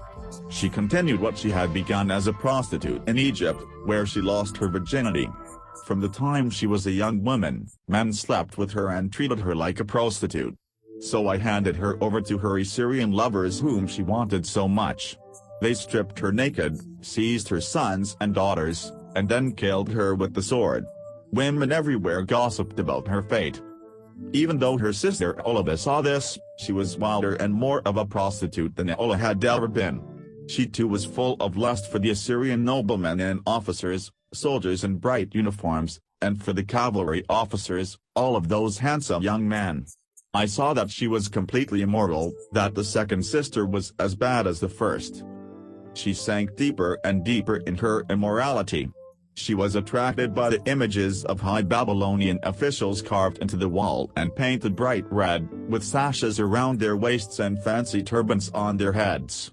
As soon as she saw them, she was filled with lust and sent messengers to them in Babylonia. The Babylonians came to have sex with her. They used her and defiled her so much that finally she became disgusted with them. She exposed herself publicly and let everyone know she was a whore. I was as disgusted with her as I had been with her sister. She became more of a prostitute than ever, acting the way she did as a young woman, when she was a prostitute in Egypt. She was filled with lust for oversexed men who had all the lustfulness of donkeys or stallions. Olaba, you wanted to repeat the immorality you were guilty of as a young woman in Egypt, where men played with your breasts and you lost your virginity. God's judgment on the younger sister. Now then, Olaba, this is what I, the Sovereign Lord, am saying to you. You are tired of those lovers, but I will make them angry with you and bring them to surround you. I will bring all the Babylonians and Chaldeans, men from Pekod, Shah, and Koa, and all the Assyrians. I will gather all those handsome young noblemen and officers, all those important officials and high-ranking cavalry officers. They will attack you from the north, bringing a large army with chariots and supply wagons. Protected by shields and helmets, they will surround you. I will hand you over to them, and they will judge you by their own laws. Because I am angry with you, I will let them deal with you in their anger. They will cut off your nose and your ears and kill your children. Yes, they will take your sons and daughters from you and burn them alive. They will tear off your clothes and take your jewels. I will put a stop to your lust and to the obscenities you have committed ever since you were in Egypt. You won't look at any more idols or think about Egypt anymore. This is what the Sovereign Lord says, I will hand you over to people you hate and are disgusted with. And because they hate you, they will take away everything you have worked for and leave you stripped naked, exposed like a prostitute. Your lust and your prostitution have brought this on you. You were a prostitute for the nations and defiled yourself with their idols. You followed in your sister's footsteps, and so I will give you the same cup of punishment to drink. The Sovereign Lord says. You will drink from your sister's cup. It is large and deep. Everyone will scorn and mock you. The cup is full. It will make you miserable and drunk. That cup of fear and ruin. Your sister Samaria's cup. You will drink and drain it dry. And with its broken pieces, tear your breast. I, the Sovereign Lord, have spoken.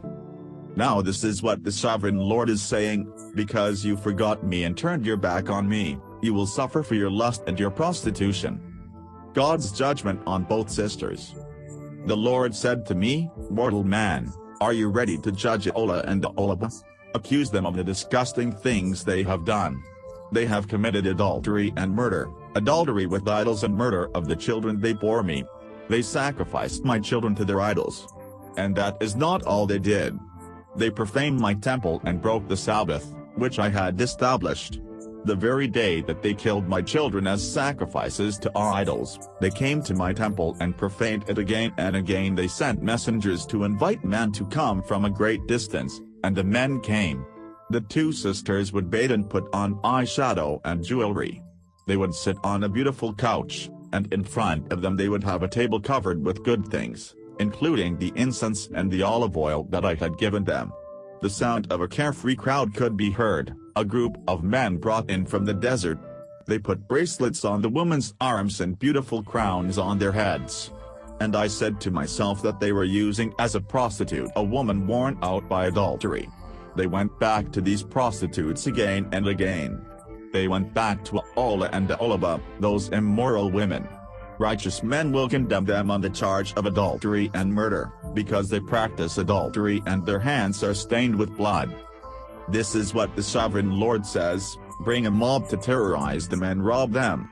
Let the mob stone them and attack them with swords, kill their children, and burn down their houses.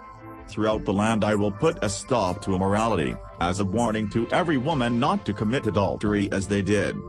And you two sisters, I will punish you for your immorality and your sin of worshipping idols. Then you will know that I am the sovereign Lord. Ezekiel chapter 24.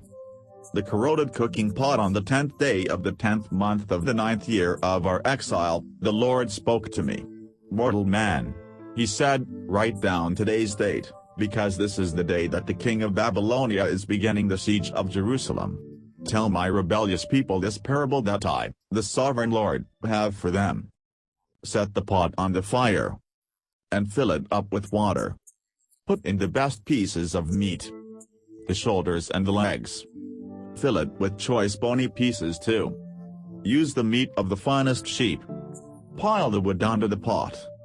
Let the water boil. Boil the bones and the meat. This is what the sovereign Lord is saying: the city of murderers is doomed. It is like a corroded pot that is never cleaned. Piece after piece of meat is taken out, and not one is left. There was murder in the city, but the blood was not spilled on the ground where the dust could hide it. It was spilled on a bare rock. I have left the blood there, where it cannot be hidden, where it demands angry revenge. This is what the sovereign Lord is saying: the city of murderers is doomed. I myself will pile up the firewood. Bring more wood. Fan the flames. Cook the meat. Boil away the broth. Burn up the bones. Now set the empty bronze pot on the coals and let it get red hot. Then the pot will be ritually pure again after the corrosion is burned off, although all that corrosion will not disappear in the flames. Jerusalem, your immoral actions have defiled you. Although I tried to Ezekiel. Prophecy against Ammon. The Lord spoke to me. Mortal man. He said, denounce the country of Ammon. Tell them to listen to what I, the sovereign Lord, am saying. You were delighted to see my temple profaned, to see the land of Israel devastated, to see the people of Judah go into exile. Because you were glad, I will let the tribes from the eastern desert conquer you. They will set up their camps in your country and settle there. They will eat the fruit and drink the milk that should have been yours. I will turn the city of Rabbah into a place to keep camels, and the whole country of Ammon will become a place to keep sheep, so that you will know I am the Lord. This is what the sovereign Lord is saying: you clapped your hands and jumped for joy. You despised the land of Israel. Because you did, I will hand you over to other nations who will rob you and plunder you. I will destroy you so completely that you will not be a nation anymore or have a country of your own. Then you will know that I am the Lord. Prophecy against Moab.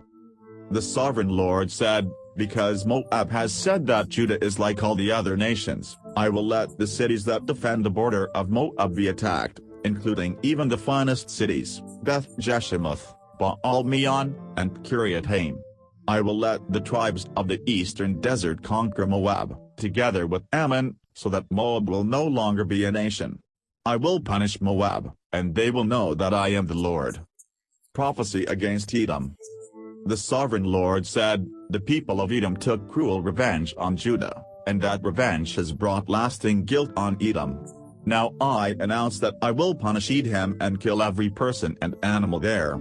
I will make it a wasteland, from the city of Teman to the city of Dedan, and the people will be killed in battle. My people Israel will take revenge on Edom for me, and they will make Edom feel my furious anger. Edom will know what it means to be the object of my revenge. The sovereign Lord has spoken. Prophecy against Philistia. The sovereign Lord said, the Philistines have taken cruel revenge on their age-long enemies and destroyed them in their hate. And so I am announcing that I will attack the Philistines and wipe them out. I will destroy everyone left living there on the Philistine plain. I will punish them severely and take full revenge on them. They will feel my anger. Then they will know that I am the Lord. O purify you, you remain defiled. You will not be pure again until you have felt the full force of my anger. I, the Lord, have spoken. The time has come for me to act. I will not ignore your sins or show pity or be merciful. You will be punished for what you have done. The sovereign Lord has spoken. The death of the prophet's wife. The Lord spoke to me. Mortal man. He said, with one blow I am going to take away the person you love most. You are not to complain or cry or shed any tears. Don't let your sobbing be heard. Do not go bareheaded or barefoot as a sign of mourning. Don't cover your face or eat the food that mourners eat. Early in the day I was talking with the people. That evening my wife died, and the next day I did as I had been told. The people asked me, why are you acting like this? So I said to them, the Lord spoke to me and told me to give you Israelites this message. You are proud of the strength of the temple. You like to look at it and to visit it, but the Lord is going to profane it. And the younger members of your families who are left in Jerusalem will be killed in war. Then you will do what I have done. You will not cover your faces or eat the food that mourners eat. You will not go bareheaded or barefoot or mourn or cry. You will waste away because of your sins, and you will groan to one another. Then I will be a sign to you. You will do everything I have done. The Lord says that when this happens, you will know that He is the sovereign Lord. The Lord said, now, mortal man, I will take away from them the strong temple that was their pride and joy, which they liked to look at and to visit. And I will take away their sons and daughters. On the day that I do this, some who escape the destruction will come and tell you about it. That same day you will get back the power of speech which you had lost, and you will talk with them. In this way you will be a sign to the people, and they will know that I am the Lord. Ezekiel chapter 25. Prophecy against Ammon. The Lord spoke to me. Mortal man. He said, denounce the country of Ammon. Tell them to listen to what I, the sovereign Lord, am saying. You are delighted to see my temple profaned, to see the land of Israel devastated, to see the people of Judah go into exile. Because you were glad, I will let the tribes from the eastern desert conquer you. They will set up their camps in your country and settle there. They will eat the fruit and drink the milk that should have been yours. I will turn the city of Rabbah into a place to keep camels, and the whole country of Ammon will become a place to keep sheep, so that you will know I am the Lord. This is what the sovereign Lord is saying. You clapped your hands and jumped for joy. You despised the land of Israel. Because you did, I will hand you over to other nations who will rob you and plunder you. I will destroy you so completely that you will not be a nation anymore or have a country of your own. Then you will know that I am the Lord. Prophecy against Moab. The sovereign Lord said, because Moab has said that Judah is like all the other nations, I will let the cities that defend the border of Moab be attacked, including even the finest cities, Beth Jeshimoth, Baal-Meon, and Kiriath-Haim. I will let the tribes of the eastern desert conquer Moab, together with Ammon, so that Moab will no longer be a nation. I will punish Moab, and they will know that I am the Lord. Prophecy against Edom. The sovereign Lord said, the people of Edom took cruel revenge on Judah, and that revenge has brought lasting guilt on Edom. Now I announce that I will punish Edom and kill every person and animal there. I will make it a wasteland, from the city of Teman to the city of Dedan, and the people will be killed in battle. My people Israel will take revenge on Edom for me, and they will make Edom feel my furious anger. Edom will know what it means to be the object of my revenge. The sovereign Lord has spoken. Prophecy against Philistia. The sovereign Lord said, the Philistines have taken cruel revenge on their age-long enemies and destroyed them in their hate. And so I am announcing that I will attack the Philistines and wipe them out. I will destroy everyone left living there on the Philistine plain. I will punish them severely and take full revenge on them. They will feel my anger. Then they will know that I am the Lord. Ezekiel chapter 26. Prophecy against Tyre. On the first day of the month of the 11th year of our exile, the Lord spoke to me. Mortal man. He said, this is what the people in the city of Tyre are cheering about. They shout, Jerusalem is shattered. Her commercial power is gone. She won't be our rival anymore. Now then, this is what I, the sovereign Lord, am saying. I am your enemy, city of Tyre. I will bring many nations to attack you, and they will come like the waves of the sea. They will destroy your city walls and tear down your towers. Then I will sweep away all the dust and leave only a bare rock. Fishermen will dry their nets on it, there where it stands in the sea. I, the sovereign Lord, have spoken. The nations will plunder Tyre, and with their swords they will kill those who live in her towns on the mainland.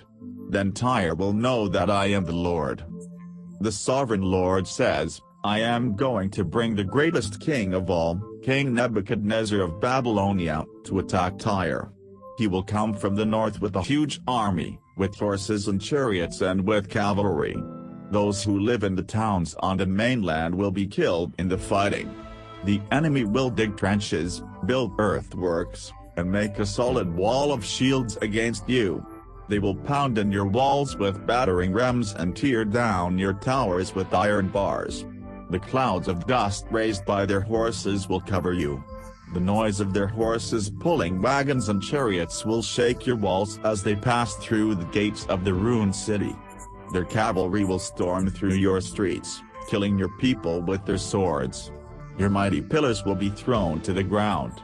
Your enemies will help themselves to your wealth and merchandise.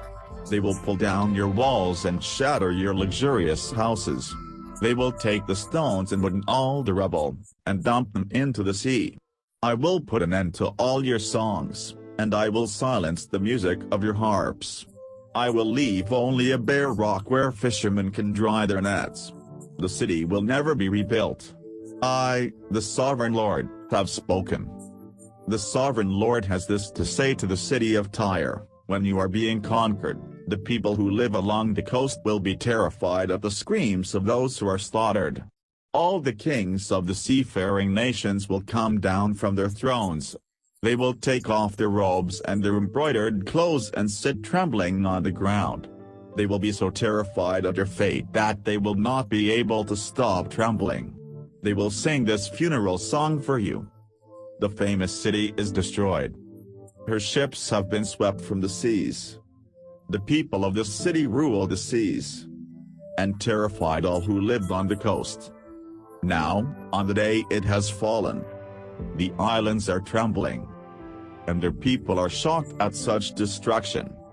The sovereign Lord says, I will make you as desolate as ruined cities where no one lives. I will cover you with the water of the ocean depths. I will send you down to the world of the dead to join the people who lived in ancient times. I will make you stay in that underground world among eternal ruins, keeping company with the dead. As a result, you will never again be inhabited and take your place in the land of the living. I will make you a terrifying example, and that will be the end of you. People may look for you, but you will never be found. The sovereign Lord has spoken. Ezekiel chapter 27. A funeral song for Tyre.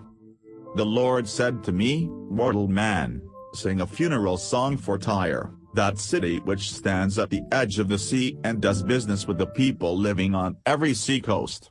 Tell her what the sovereign Lord is saying. Tyre, you boasted of your perfect beauty. Your home is the sea. Your builders made you like a beautiful ship. They used fir trees from Mount Hermon for timber, and a cedar from Lebanon for your mast. They took oak trees from Bashan to make oars. They made your deck out of pine from Cyprus, and inlaid it with ivory. Your sails were made of linen, embroidered linen from Egypt, easily recognized from afar. Your awnings were made of finest cloth, of purple from the island of Cyprus. Your oarsmen were from the cities of Sidon and Arvad. Your own skillful men were the sailors. The ship's carpenters were well-trained men from Byblos. Sailors from every sea-going ship did business in your shops. Soldiers from Persia, Lydia, and Libya served in your army. They hung their shields and their helmets in your barracks. They are the men who won glory for you. Soldiers from Arvad guarded your walls, and troops from Gilead guarded your towers. They hung their shields on your walls. They are the ones who made you beautiful. You did business in Spain and took silver, iron, tin, and lead in payment for your abundant goods. You did business in Greece, Tubal, and Meshech and traded your goods for slaves and for articles of bronze. You sold your goods for workhorses, war horses, and mules from Beth Togarmah. The people of Rhodes traded with you, people of many coastal lands gave you ivory and ebony in exchange for your goods. The people of Syria bought your merchandise and your many products. They gave emeralds, purple cloth, embroidery, fine linen, coral, and rubies in payment for your wares. Judah and Israel paid for your goods with wheat, honey, olive oil, and spices.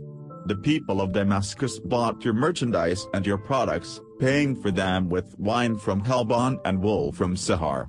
They traded wrought iron and spices for your goods. The people of Dedan traded saddle blankets for your goods. The Arabians and the rulers of the land of Kedar paid for your merchandise with lambs, sheep, and goats.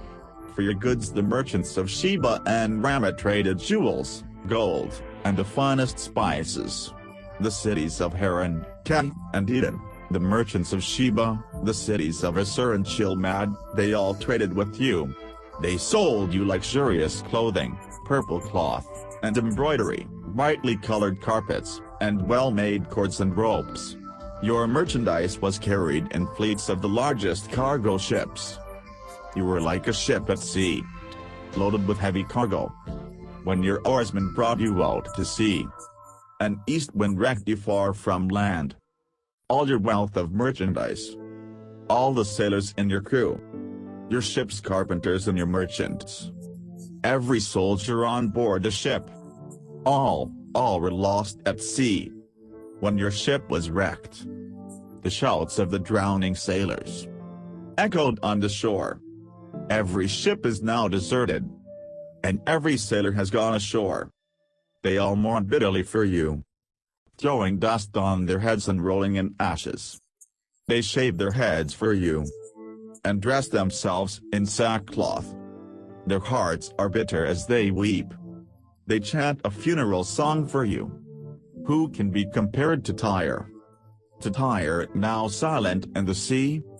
When your merchandise went over seas, you filled the needs of every nation. Kings were made rich by the wealth of your goods. Now you are wrecked in the sea. You have sunk to the ocean depths. Your goods and all who worked for you have vanished with you in the sea. Everyone who lives along the coast is shocked at your fate. Even their kings are terrified, and fear is written on their faces. You are gone, gone forever, and merchants all over the world are terrified, afraid that they will share your fate. Ezekiel chapter 28. Prophecy against the king of Tyre. The Lord spoke to me. Mortal man, he said, tell the ruler of Tyre what I, the sovereign Lord, am saying to him. Puffed up with pride, you claim to be a god. You say that like a god you sit on a throne, surrounded by the seas. You may pretend to be a god, but, no, you are mortal, not divine. You think you are wiser than Daniel, that no secret can be kept from you. Your wisdom and skill made you rich with treasures of gold and silver. You made clever business deals and kept on making profits. How proud you are of your wealth. Now then, this is what I, the sovereign Lord, am saying, because you think you are as wise as a god, I will bring ruthless enemies to attack you. They will destroy all the beautiful things you have acquired by skill and wisdom. They will kill you and send you to a watery grave. When they come to kill you, will you still claim that you are a god? When you face your murderers, you will be mortal and not at all divine. You will die like a dog at the hand of godless foreigners. I, the sovereign Lord, have given the command. The fall of the king of Tyre. The Lord spoke to me again. Mortal man, he said, grieve for the fate that is waiting for the king of Tyre. Tell him what I, the sovereign Lord, am saying. You were once an example of perfection. How wise and handsome you were. You lived in Eden, the garden of God, and wore gems of every kind, rubies and diamonds, topaz, beryl, carnelian, and jasper, sapphires, emeralds, and garnets. You had ornaments of gold. They were made for you on the day you were created. I put the terrifying angel there to guard you. You lived on my holy mountain and walked among sparkling gems.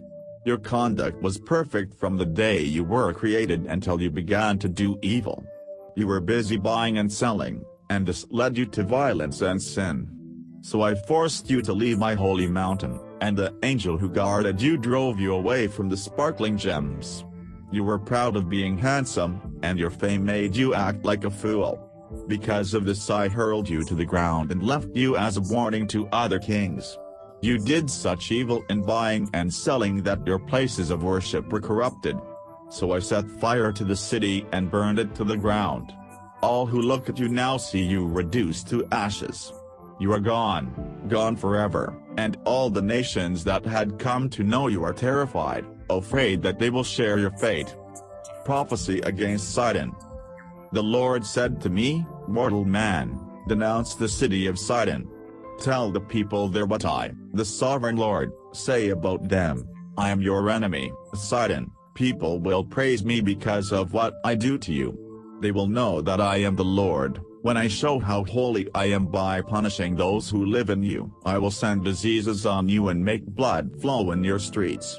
You will be attacked from every side, and your people will be killed. Then you will know that I am the Lord. Israel will be blessed." The Lord said, "None of the surrounding nations that treated Israel with scorn will ever again be like thorns and briars to hurt Israel. And they will know that I am the sovereign Lord." The sovereign Lord said, "I will bring back the people of Israel from the nations where I scattered them, and all the nations will know that I am holy. The people of Israel will live in their own land, the land that I gave to my servant Jacob. They will live there in safety. They will build houses and plant vineyards. I will punish all their neighbors who treated them with scorn, and Israel will be secure. Then they will know that I am the Lord their God." Ezekiel chapter 29. Prophecy against Egypt. On the 12th day of the 10th month of the 10th year of our exile, the Lord spoke to me. "Mortal man," he said, "denounce the king of Egypt. Tell him how he and all the land of Egypt will be punished. Say that this is what the sovereign Lord is telling the king of Egypt: I am your enemy, you monster crocodile, lying in the river. You say that the Nile is yours and that you made it. I am going to put a hook through your jaw and make the fish in your river stick fast to you. Then I will pull you up out of the Nile, with all the fish sticking to you. I will throw you and all those fish into the desert. Your body will fall on the ground and be left unburied. I will give it to the birds and animals for food. Then all the people of Egypt will know that I am the Lord." The Lord says, "The Israelites relied on you Egyptians for support, but you were no better than a weak stick. When they leaned on you, you broke, pierced their armpits, and made them wrench their backs. Now then, I, the sovereign Lord, am telling you that I will have troops attack you with swords, and they will kill your people and your animals. Egypt will become an empty wasteland. Then you will know that I am the Lord. Because you said that the Nile is yours and you made it, I am your enemy and the enemy of your Nile. I will make all of Egypt an empty wasteland, from the city of Migdol in the north to the city of Aswan in the south, all the way to the Ethiopian border. No human being or animal will walk through it. For 40 years nothing will live there. I will make Egypt the most desolate country in the world. For 40 years the cities of Egypt will lie in ruins, ruins worse than those of any other city.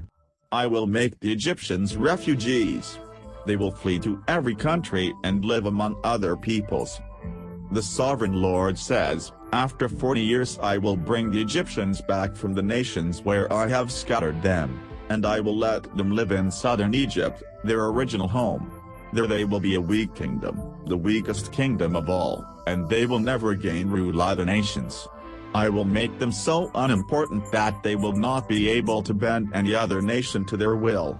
Israel will never again depend on them for help. Egypt's fate will remind Israel how wrong it was to rely on them.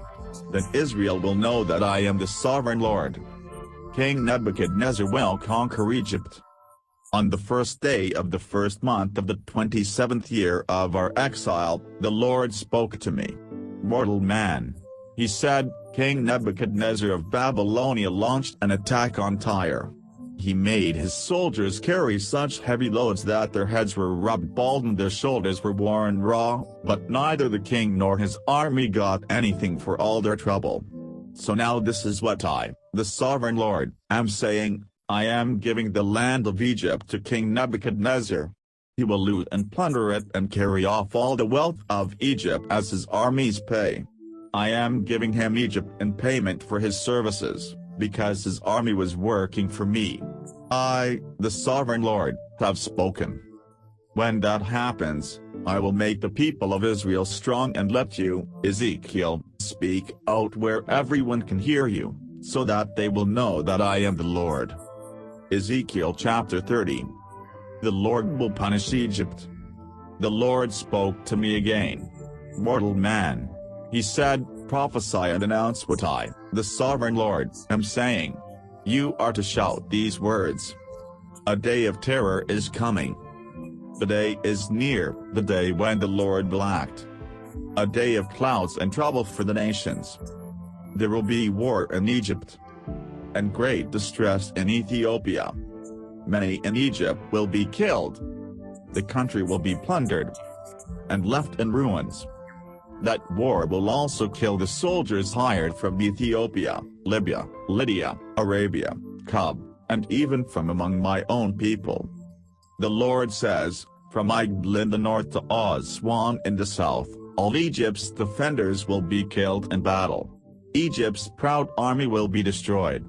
I, the sovereign Lord, have spoken. The land will be the most desolate in the world, and its cities will be left totally in ruins. When I set fire to Egypt and all her defenders are killed, then they will know that I am the Lord.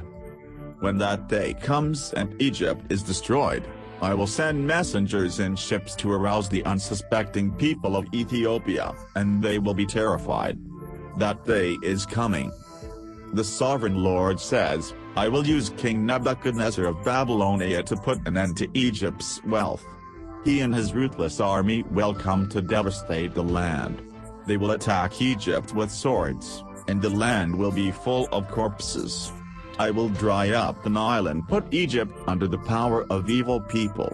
Foreigners will devastate the whole country. I, the Lord, have spoken. The sovereign Lord says, I will destroy the idols and the false gods in Memphis. There will be no one to rule Egypt, and I will terrify all the people. I will make southern Egypt desolate and set fire to the city of Zon in the north. I will punish the capital city of Thebes. I will let the city of Pelusium, Egypt's great fortress, feel my fury. I will destroy the wealth of Thebes. I will set fire to Egypt, and Pelusium will be in agony. The walls of Thebes will be broken down, and the city will be flooded. The young men of the cities of Heliopolis and Bubastis will die in the war, and the other people will be taken prisoner. Darkness will fall on Tahpanhes when I break the power of Egypt and put an end to the strength they were so proud of. A cloud will cover Egypt, and the people of all her cities will be taken prisoner. When I punish Egypt in this way, they will know that I am the Lord.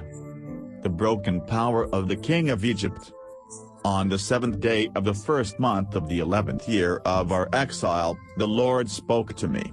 Mortal man. He said, I have broken the arm of the king of Egypt. No one has bandaged it or put it in a sling so that it could heal and be strong enough to hold a sword again. Now then, this is what I, the sovereign Lord, say, I am the enemy of the king of Egypt.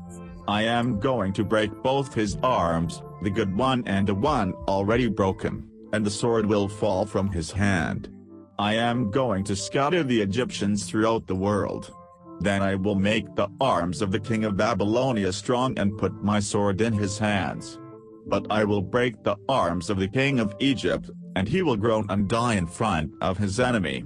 Yes, I will weaken him and strengthen the king of Babylonia. When I give him my sword and he points it toward Egypt, everyone will know that I am the Lord. I will scatter the Egyptians throughout the world. Then they will know that I am the Lord. Ezekiel chapter 31.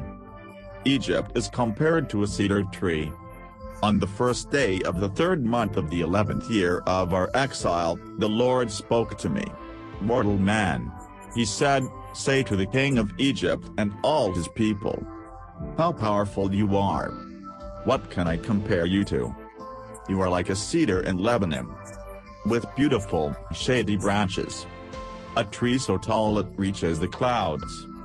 There was water to make it grow, and underground rivers to feed it. They watered the place where the tree was growing, and sent streams to all the trees of the forest. Because it was well watered, it grew taller than other trees. Its branches grew thick and long. Every kind of bird built nests in its branches. The wild animals bore their young in its shelter. The nations of the world rested in its shade. How beautiful the tree was! So tall, with such long branches.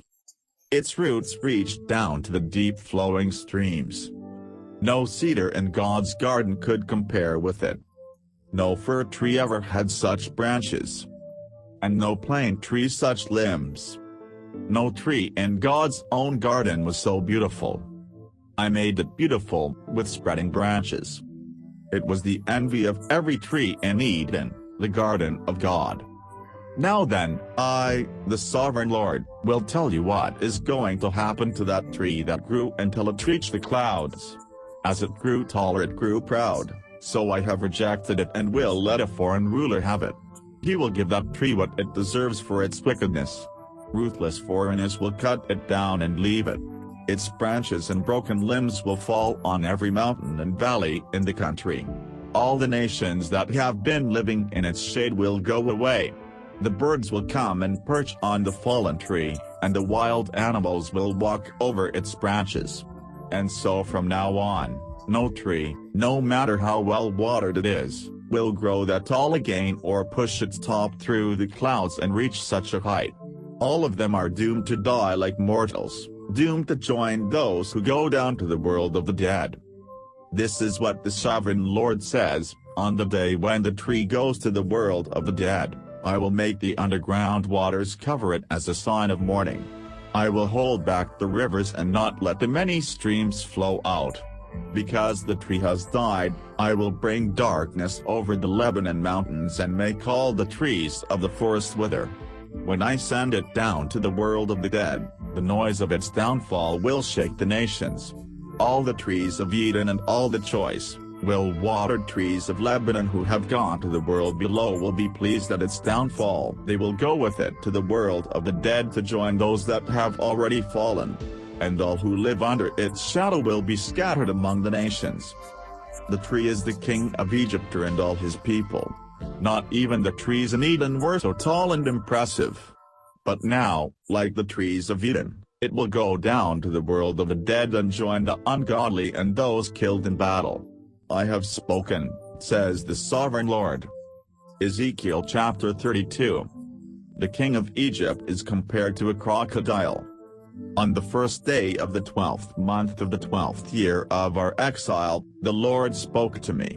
Mortal man, he said, give a solemn warning to the king of Egypt.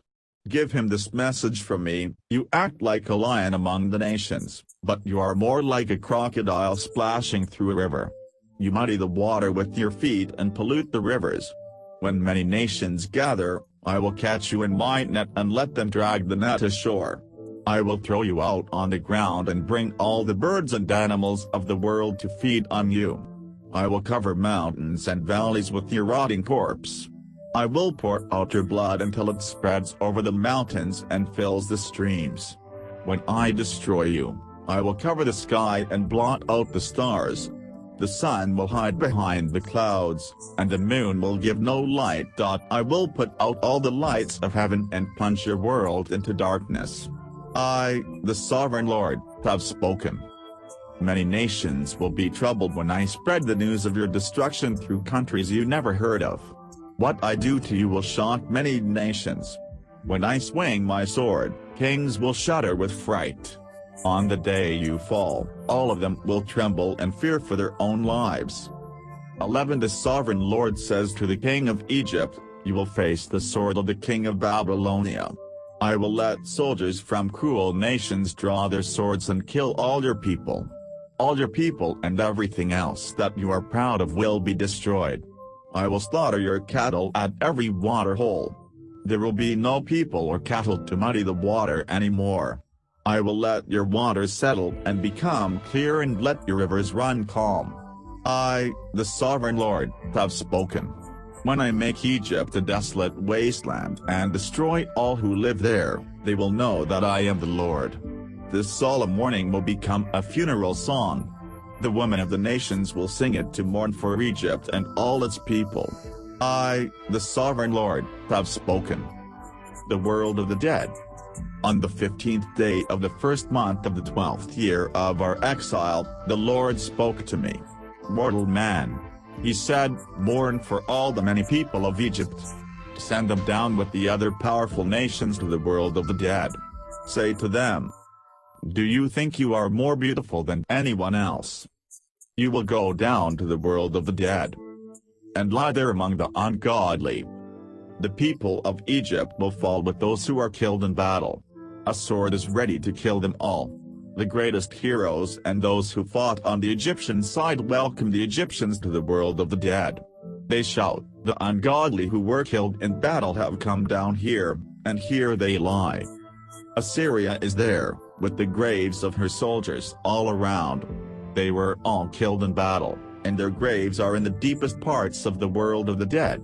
All her soldiers fell in battle, and their graves surround her tomb. Yet once they terrified the land of the living. Elam is there, with the graves of her soldiers all around. They were all killed in battle, and they went down, uncircumcised, to the world of the dead. In life they spread terror, but now they lie dead and disgraced. Elam lies down among those killed in battle, and the graves of her soldiers are all around her. They are all uncircumcised, all killed in battle. In life they spread terror, but now they lie dead and disgraced, sharing the fate of those killed in battle. Meshech and Tubal are there, with the graves of their soldiers all around. They are all uncircumcised, all killed in battle. Yet once they terrified the living. They were not given honorable burial like the heroes of ancient times, who went fully armed to the world of the dead, their swords placed under their heads and their shields over their bodies. These heroes were once powerful enough to terrify the living. That is how the Egyptians will lie crushed among the uncircumcised who were killed in battle. Edom is there with her kings and rulers. They were powerful soldiers, but now they lie in the world of the dead with the uncircumcised who were killed in battle. All the princes of the north are there, and so are the Sidonians. Their power once spread terror, but now they go down in disgrace with those killed in battle and are laid to rest, uncircumcised. They share the disgrace of those who go down to the world of the dead. The sight of all these who were killed in battle will be a comfort to the king of Egypt and his army, says the sovereign Lord. I caused the king of Egypt to terrorize the living, but he and all his army will be killed and laid to rest with all the uncircumcised who die in battle. The sovereign Lord has spoken. Ezekiel chapter 33. God appoints Ezekiel as a lookout. The Lord spoke to me. Mortal man. He said, tell your people what happens when I bring war to a land.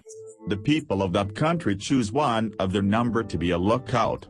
When he sees the enemy approaching, he sounds the alarm to warn everyone. If someone hears it but pays no attention and the enemy comes and kills him, then he is to blame for his own death. His death is his own fault, because he paid no attention to the warning. If he had paid attention, he could have escaped. If, however, the lookout sees the enemy coming and does not sound the alarm, the enemy will come and kill those sinners, but I will hold the lookout responsible for their death. Now, mortal man, I am making you a lookout for the nation of Israel. You must pass on to them the warnings I give you. If I announce that an evil person is going to die but you do not warn him to change his ways so that he can save his life, then he will die, still a sinner, and I will hold you responsible for his death. If you do warn an evil person and he doesn't stop sinning, he will die, still a sinner, but your life will be spared. Individual responsibility. The Lord spoke to me. Mortal man. He said, repeat to the Israelites what they are saying, we are burdened with our sins and the wrongs we have done. We are wasting away. How can we live? Tell them that as surely as I, the sovereign Lord, am the living God, I do not enjoy seeing sinners die. I would rather see them stop sinning and live. Israel, stop the evil you are doing. Why do you want to die? Now, mortal man, tell the Israelites that when someone good sins, the good he has done will not save him. If an evil person stops doing evil, he won't be punished, and if a good man starts sinning, his life will not be spared. I may promise life to someone good, but if he starts thinking that his past goodness is enough and begins to sin, I will not remember any of the good he did. He will die because of his sins. I may warn someone evil that he is going to die, but if he stops sinning and does what is right and good, for example, if he returns the security he took for a loan or gives back what he stole, if he stops sinning and follows the laws that give life, he will not die, but live. I will forgive the sins he has committed, and he will live because he has done what is right and good. And your people say that what I do isn't right. No, it's their way that isn't right. When someone righteous stops doing good and starts doing evil, he will die for it. When someone evil quits sinning and does what is right and good, he has saved his life. But Israel, you say that what I do isn't right. I am going to judge you by what you do. The news of Jerusalem's fall. On the 5th day of the 10th month of the 12th year of our exile, someone who had escaped from Jerusalem came and told me that the city had fallen. The evening before he came, I had felt the powerful presence of the Lord. When the man arrived the next morning, the Lord gave me back the power of speech. The sins of the people. The Lord spoke to me. Mortal man. He said, the people who are living in the ruined cities of the land of Israel are saying, Abraham was only one man, and he was given the whole land. There are many of us, so now the land is ours. Tell them what I, the sovereign Lord, am saying, you eat meat with the blood still in it. You worship idols. You commit murder. What makes you think that the land belongs to you? You rely on your swords. Your actions are disgusting. Everyone commits adultery. What makes you think that the land is yours? Tell them that I, the sovereign Lord, warned them that as surely as I am the living God, the people who live in the ruined cities will be killed. Those living in the country will be eaten by wild animals. Those hiding in the mountains and in caves will die of disease. I will make the country a desolate wasteland, and the power they were so proud of will come to an end. The mountains of Israel will be so wild that no one will be able to travel through them. When I punish the people for their sins and make the country a wasteland, then they will know that I am the Lord. The results of the prophet's message. The Lord said, Mortal man, your people are talking about you when they meet by the city walls or in the doorways of their houses. They say to one another, let's go and hear what word has come from the Lord now. So my people crowd in to hear what you have to say, but they don't do what you tell them to do. Loving words are on their lips, but they continue their greedy ways. To them you are nothing more than an entertainer singing love songs or playing a harp. They listen to all your words and don't obey a single one of them. But when all your words come true, and they will come true, then they will know that a prophet has been among them. Ezekiel chapter 34. The shepherds of Israel. The Lord spoke to me. Mortal man. He said, denounce the rulers of Israel. Prophesy to them, and tell them what I, the sovereign Lord, say to them. You are doomed, you shepherds of Israel. You take care of yourselves, but never tend the sheep. You drink the milk, wear clothes made from the wool, and kill and eat the finest sheep. But you never tend the sheep. You have not taken care of the weak ones, healed the ones that are sick, bandaged the ones that are hurt, brought back the ones that wandered off, or looked for the ones that were lost. Instead, you treated them cruelly. Because the sheep had no shepherd, they were scattered, and wild animals killed and ate them. So my sheep wandered over the high hills and the mountains. They were scattered over the face of the earth, and no one looked for them or tried to find them. Now, you shepherds, listen to what I, the Lord, am telling you. As surely as I am the living God, you had better listen to me. My sheep have been attacked by wild animals that killed and ate them because there was no shepherd. My shepherds did not try to find the sheep. They were taking care of themselves and not the sheep. So listen to me, you shepherds. I, the sovereign Lord, declare that I am your enemy. I will take my sheep away from you and never again let you be their shepherds, never again will I let you take care only of yourselves. I will rescue my sheep from you and not let you eat them. The Good Shepherd. I, the Sovereign Lord, tell you that I myself will look for my sheep and take care of them in the same way as shepherds take care of their sheep that were scattered and are brought together again. I will bring them back from all the places where they were scattered on that dark, disastrous day. I will take them out of foreign countries, gather them together, and bring them back to their own land. I will lead them back to the mountains and the streams of Israel and will feed them in pleasant pastures.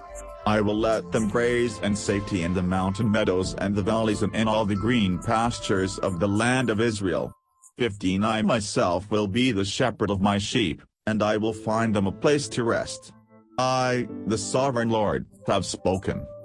I will look for those that are lost, bring back those that wander off, bandage those that are hurt, and heal those that are sick, but those that are fat and strong I will destroy, because I am a shepherd who does what is right. Now then, my flock, I, the Sovereign Lord, tell you that I will judge each of you and separate the good from the bad, the sheep from the goats. Some of you are not satisfied with eating the best grass, you even trample down what you don't eat. You drink the clear water and muddy what you don't drink. My other sheep have to eat the grass you trample down and drink the water you muddy. So now, I, the Sovereign Lord, tell you that I will judge between you strong sheep and the weak sheep. You push the sick ones aside and butted them away from the flock. But I will rescue my sheep and not let them be mistreated anymore. I will judge each of my sheep and separate the good from the bad. I will give them a king like my servant David to be their one shepherd, and he will take care of them. I, the Lord, will be their God, and a king like my servant David will be their ruler. I have spoken.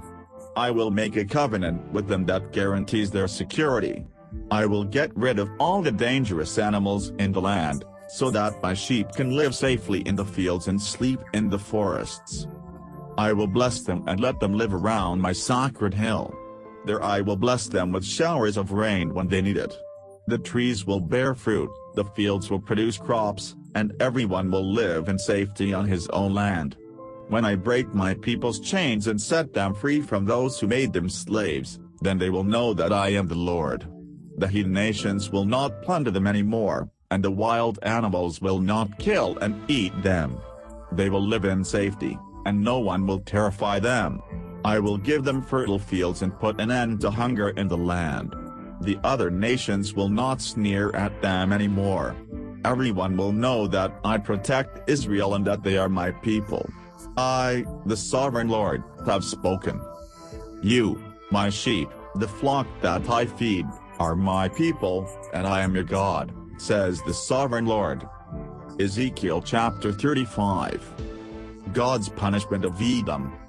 The Lord spoke to me. Mortal man. He said, denounce the country of Edom. tell the people what I, the sovereign Lord, am saying. I am your enemy, mountains of Edom. I will make you a desolate wasteland. I will leave your cities in ruins, and your land desolate. Then you will know that I am the Lord. You were Israel's constant enemy, and let her people be slaughtered in the time of her disaster, the time of final punishment for her sins. So then, as surely as I, the sovereign Lord, am the living God, death is your fate, and you cannot escape it. You are guilty of murder, and murder will follow you. I will make the hill country of Edom a wasteland and kill everyone who travels through it. I will cover the mountains with corpses, and the bodies of those who are killed in battle will cover the hills and valleys. I will make you desolate forever, and no one will live in your cities again. Then you will know that I am the Lord. You said that the two nations, Judah and Israel, together with their lands, belong to you and that you would possess them, even though I, the Lord, was their God. So then, as surely as I, the sovereign Lord, am the living God, I will pay you back for your anger, your jealousy, and your hate toward my people. They will know that I am punishing you for what you did to them. Then you will know that I, the Lord, heard you say with contempt that the mountains of Israel were desolate and that they were yours to devour. I have heard the wild, boastful way you have talked against me. The sovereign Lord says, I will make you so desolate that the whole world will rejoice at your downfall, just as you rejoiced at the devastation of Israel, my own possession. The mountains of Seir, yes, all the land of Edom, will be desolate. Then everyone will know that I am the Lord. Ezekiel chapter 36. God's blessing on Israel. The Lord said, Mortal man, speak to the mountains of Israel and tell them to listen to the message which I, the sovereign Lord, have for them. Israel's enemies gloated and said, Now those ancient hills are ours. Prophesy, then, and announce what I, the sovereign Lord, am saying. When the neighboring nations captured and plundered the mountains of Israel, everyone made fun of Israel. So now listen to what I, the sovereign Lord, say to you mountains and hills, to you brooks and valleys, to you places that were left in ruins, and to you deserted cities which were plundered and mocked by all the surrounding nations.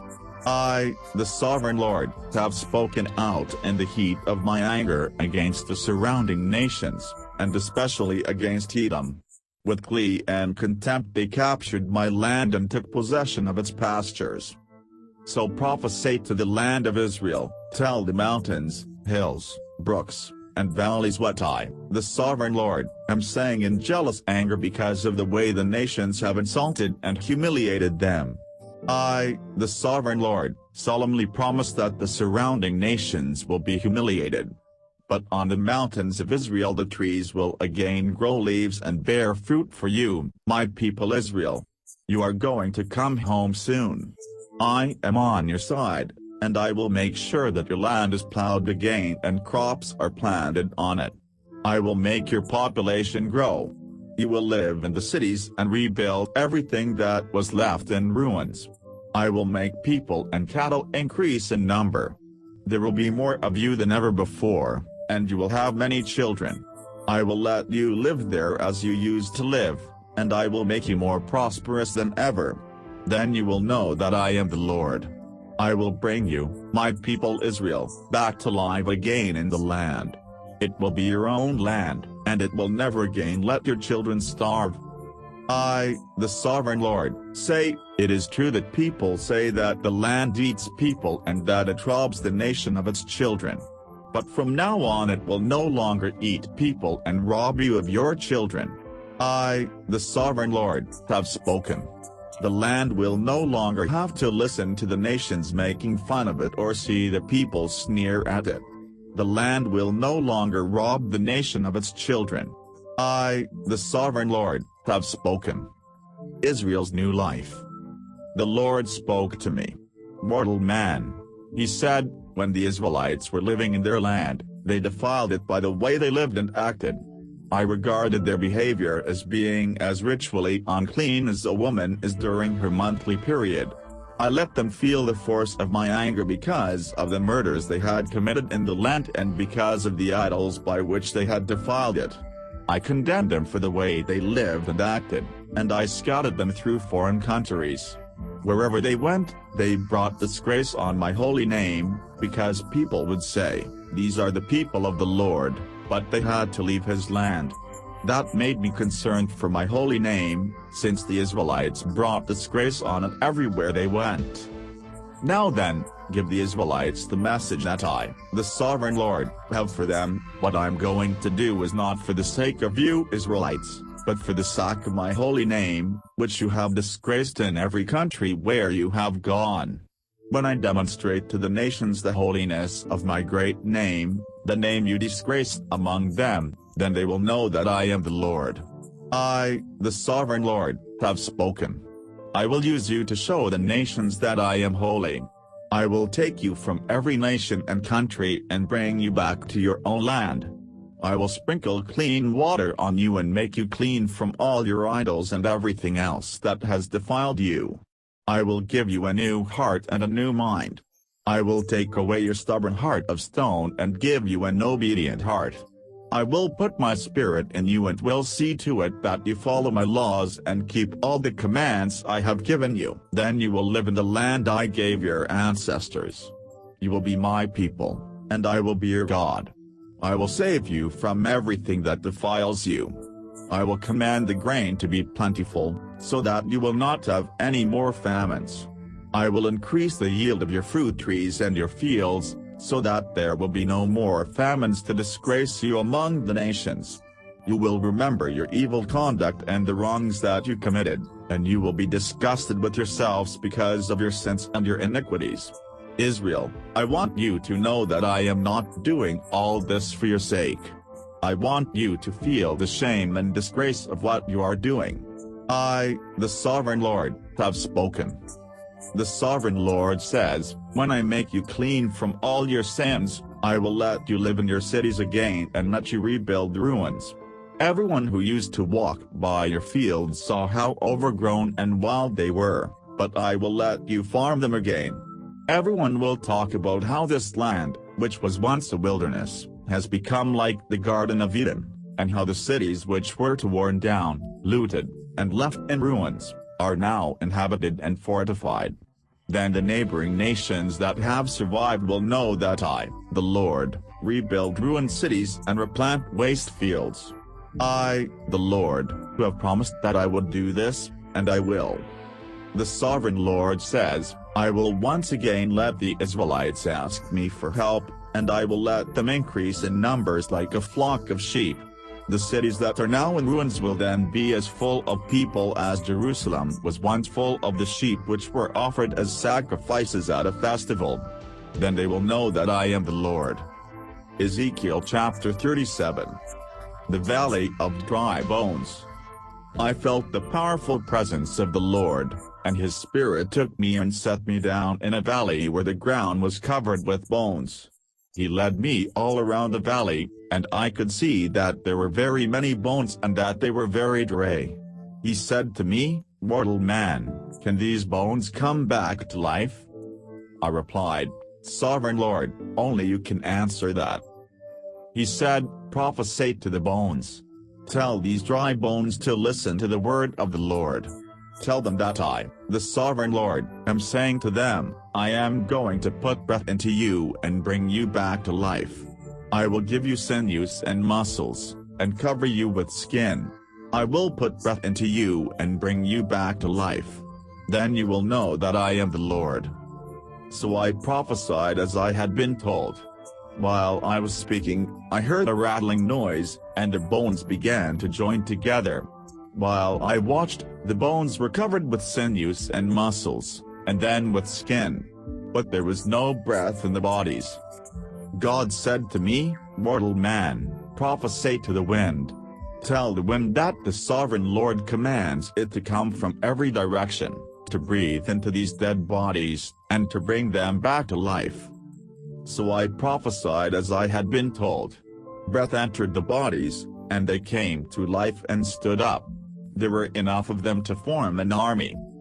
God said to me, Mortal man, the people of Israel are like these bones. They say that they are dried up, without any hope and with no future. So prophesy to my people Israel and tell them that I, the sovereign Lord, am going to open their graves. I am going to take them out and bring them back to the land of Israel. When I open the graves where my people are buried and bring them out, they will know that I am the Lord. I will put my breath in them, bring them back to life, and let them live in their own land. Then they will know that I am the Lord. I have promised that I would do this, and I will. I, the Lord, have spoken. Judah and Israel in one kingdom. The Lord spoke to me again. Mortal man. He said, take a wooden stick and write on it the words, the kingdom of Judah. Then take another stick and write on it the words, the kingdom of Israel. Then hold the two sticks end to end in your hand so that they look like one stick. When your people ask you to tell them what this means, tell them that I, the sovereign Lord, am going to take the stick representing Israel and put it with the one that represents Judah. Out of the two I will make one stick and hold it in my hand. Hold in your hand the two sticks and let the people see them. Then tell them that I, the sovereign Lord, am going to take all my people out of the nations where they have gone, gather them together, and bring them back to their own land. I will unite them into one nation in the land, on the mountains of Israel. They will have one king to rule over them, and they will no longer be divided into two nations or split into two kingdoms. They will not defile themselves with disgusting idols anymore or corrupt themselves with sin. I will free them from all the ways in which they sin and betray me. I will purify them, they will be my people, and I will be their God. A king like my servant David will be their king. They will all be united under one ruler and will obey my laws faithfully. They will live on the land I gave to my servant Jacob, the land where their ancestors lived. They will live there forever, and so will their children and all their descendants. A king like my servant David will rule them forever. I will make a covenant with them that guarantees their security forever. I will establish them and increase their population, and will see to it that my temple stands forever in their land. I will live there with them, I will be their God, and they will be my people. When I place my temple there to be among them forever, then the nations will know that I, the Lord, have chosen Israel to be my own people. Ezekiel chapter 38. Gog as the instrument of God. The Lord spoke to me. Mortal man. He said, denounce Gog, chief ruler of the nations of Meshech and Tubal in the land of Magog. Denounce him and tell him that I, the sovereign Lord, am his enemy. I will turn him around, put hooks in his jaws, and drag him and all his troops away. His army, with its horses and uniformed riders, is enormous, and every soldier carries a shield and is armed with a sword. Troops from Persia, Ethiopia, and Libya are with him, and all have shields and helmets. All the fighting men of the lands of Gomer and Beth Togarmah in the north are with him, and so are men from many other nations. Tell him to get ready and have all his troops ready at his command. After many years I will order him to invade a country where the people were brought back together from many nations and have lived without fear of war. He will invade the mountains of Israel, which were desolate and deserted so long, but where all the people now live in safety. He and his army and the many nations with him will attack like a storm and cover the land like a cloud. This is what the sovereign Lord says to Gog: when that time comes, you will start thinking up an evil plan. You will decide to invade a helpless country where the people live in peace and security in unwalled towns that have no defenses. You will plunder and loot the people who live in cities that were once in ruins. They have been gathered from the nations, and now they have livestock and property and live at the crossroads of the world. The people of Sheba and Dedan and the merchants from the towns of Spain will ask you, have you assembled your army and attacked in order to loot and plunder? Do you intend to get silver and gold, livestock and property, and march off with all those spoils? So the sovereign Lord sent me to tell Gog what he was saying to him. Now while my people Israel live in security, you will set out to come from your place in the far north, leading a large, powerful army of soldiers from many nations, all of them on horseback. You will attack my people Israel like a storm moving across the land. When the time comes, I will send you to invade my land in order to show the nations who I am, to show my holiness by what I do through you. You are the one I was talking about long ago, when I announced through my servants, the prophets of Israel, that in days to come I would bring someone to attack Israel. The sovereign Lord has spoken. God's punishment of Gog. The sovereign Lord says, on the day when Gog invades Israel, I will become furious. I declare in the heat of my anger that on that day there will be a severe earthquake in the land of Israel. Every fish and bird, every animal large and small, and every human being on the face of the earth will tremble for fear of me. Mountains will fall, cliffs will crumble, and every wall will collapse. I will terrify Gog with all sorts of calamities. I, the sovereign Lord, have spoken. His men will turn their swords against one another. I will punish him with disease and bloodshed. Torrents of rain and hail, together with fire and sulfur, will pour down on him and his army and on the many nations that are on his side. In this way I will show all the nations that I am great and that I am holy. They will know then that I am the Lord. Ezekiel chapter 39. The defeat of Gog. The sovereign Lord said, Mortal man, denounce Gog, the chief ruler of the nations of Meshech and Tubal, and tell him that I am his enemy. I will turn him in a new direction and lead him out of the far north until he comes to the mountains of Israel. Then I will knock his bow out of his left hand and his arrows out of his right hand. Gog and his army and his allies will fall dead on the mountains of Israel, and I will let their bodies be food for all the birds and wild animals. They will fall dead in the open field. I, the sovereign Lord, have spoken. I will start a fire in the land of Magog and along all the seacoasts where people live undisturbed, and everyone will know that I am the Lord.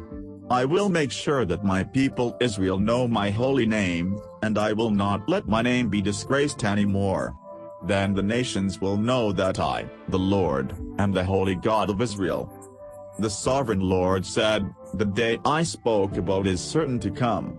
The people who live in the cities of Israel will go out and collect the abandoned weapons for firewood. They will build fires with the shields, bows, arrows, spears, and clubs, and have enough to last for 7 years. They will not have to gather firewood in the fields or cut down trees in this forest, because they will have the abandoned weapons to burn. They will loot and plunder those who looted and plundered them. The sovereign Lord has spoken. The burial of Gog. The Lord said, when all this happens, I will give Gog a burial ground there in Israel, in Travelers Valley, east of the Dead Sea. Gog and all his army will be buried there, and the valley will be called the Valley of Gog's army. It will take the Israelites 7 months to bury all the corpses and make the land clean again. Everyone in the land will help bury them, and they will be honored for this on the day of my victory. I, the sovereign Lord, have spoken. After the 7 months are over, men will be chosen to travel through the land in order to find and bury those bodies remaining on the ground, so that they can make the land clean. As they go up and down the country, every time they find a human bone, they will put the marker beside it so that the grave diggers can come and bury it in the Valley of Gog's army. There will be a town nearby named after the army, and so the land will be made clean again. The sovereign Lord said to me, Mortal man, call all the birds and animals to come from all around to eat the sacrifice I am preparing for them. It will be a huge feast on the mountains of Israel, where they can eat meat and drink blood. They are to eat the bodies of soldiers and drink the blood of the rulers of the earth, all of whom will be killed like rams or lambs or goats or fat bulls. When I kill these people like sacrifices, the birds and animals are to eat all the fat they can hold and to drink blood until they are drunk. At my table they will eat all they can hold of horses and their riders and of soldiers and fighting men. I, the sovereign Lord, have spoken. The restoration of Israel. The Lord said, I will let the nations see my glory and show them how I use my power to carry out my just decisions. The Israelites will know from then on that I am the Lord their God, and the nations will know that the Israelites went into exile because of the sins which they committed against me. I turned away from them and let their enemies defeat them and kill them in battle. I gave them what they deserved for their uncleanness and their wickedness, and I turned away from them. The sovereign Lord said, But now I will be merciful to Jacob's descendants, the people of Israel, and make them prosperous again. I will protect my holy name. When they are once more living in safety in their own land, with no one to threaten them, they will be able to forget how they were disgraced for having betrayed me. In order to show to the many nations that I am holy, I will bring my people back from all the countries where their enemies live. Then my people will know that I am the Lord their God.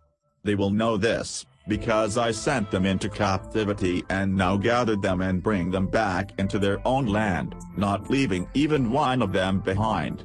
I will pour out my spirit on the people of Israel and never again turn away from them. I, the sovereign Lord, have spoken. Ezekiel chapter 40. A vision of the future temple. Ezekiel is taken to Jerusalem. It was the 10th day of the new year, which was the 25th year after we had been taken into exile and the 14th year after Jerusalem was captured. On that day I felt the powerful presence of the Lord, and he carried me away. In a vision God took me to the land of Israel and put me on a high mountain. I saw in front of me a group of buildings that looked like a city. He took me closer, and I saw a man who shone like bronze. He was holding a linen tape measure and a measuring rod and was standing by a gateway. He said to me, Watch, mortal man. Listen carefully and pay close attention to everything I show you, because this is why you were brought here. You are to tell the people of Israel everything you see. The east gate what I saw was the temple, and there was a wall around it. The man took his measuring rod, which was 10 feet long, and measured the wall. It was 10 feet high and 10 feet thick. Then he went to the gateway that faced east. He went up the steps, and at the top he measured the entrance. It was 10 feet deep. Beyond it there was a passageway, which had 3 guard rooms on each side. Each of the rooms was square, 10 feet on each side, and the walls between them were 8 feet thick. Beyond the guard rooms there was a passageway 10 feet long that led to an entrance room which faced the temple. He measured this room and found it was 14 feet deep. It formed that end of the gateway which was nearest the temple, and at its far end the walls were 4 feet thick.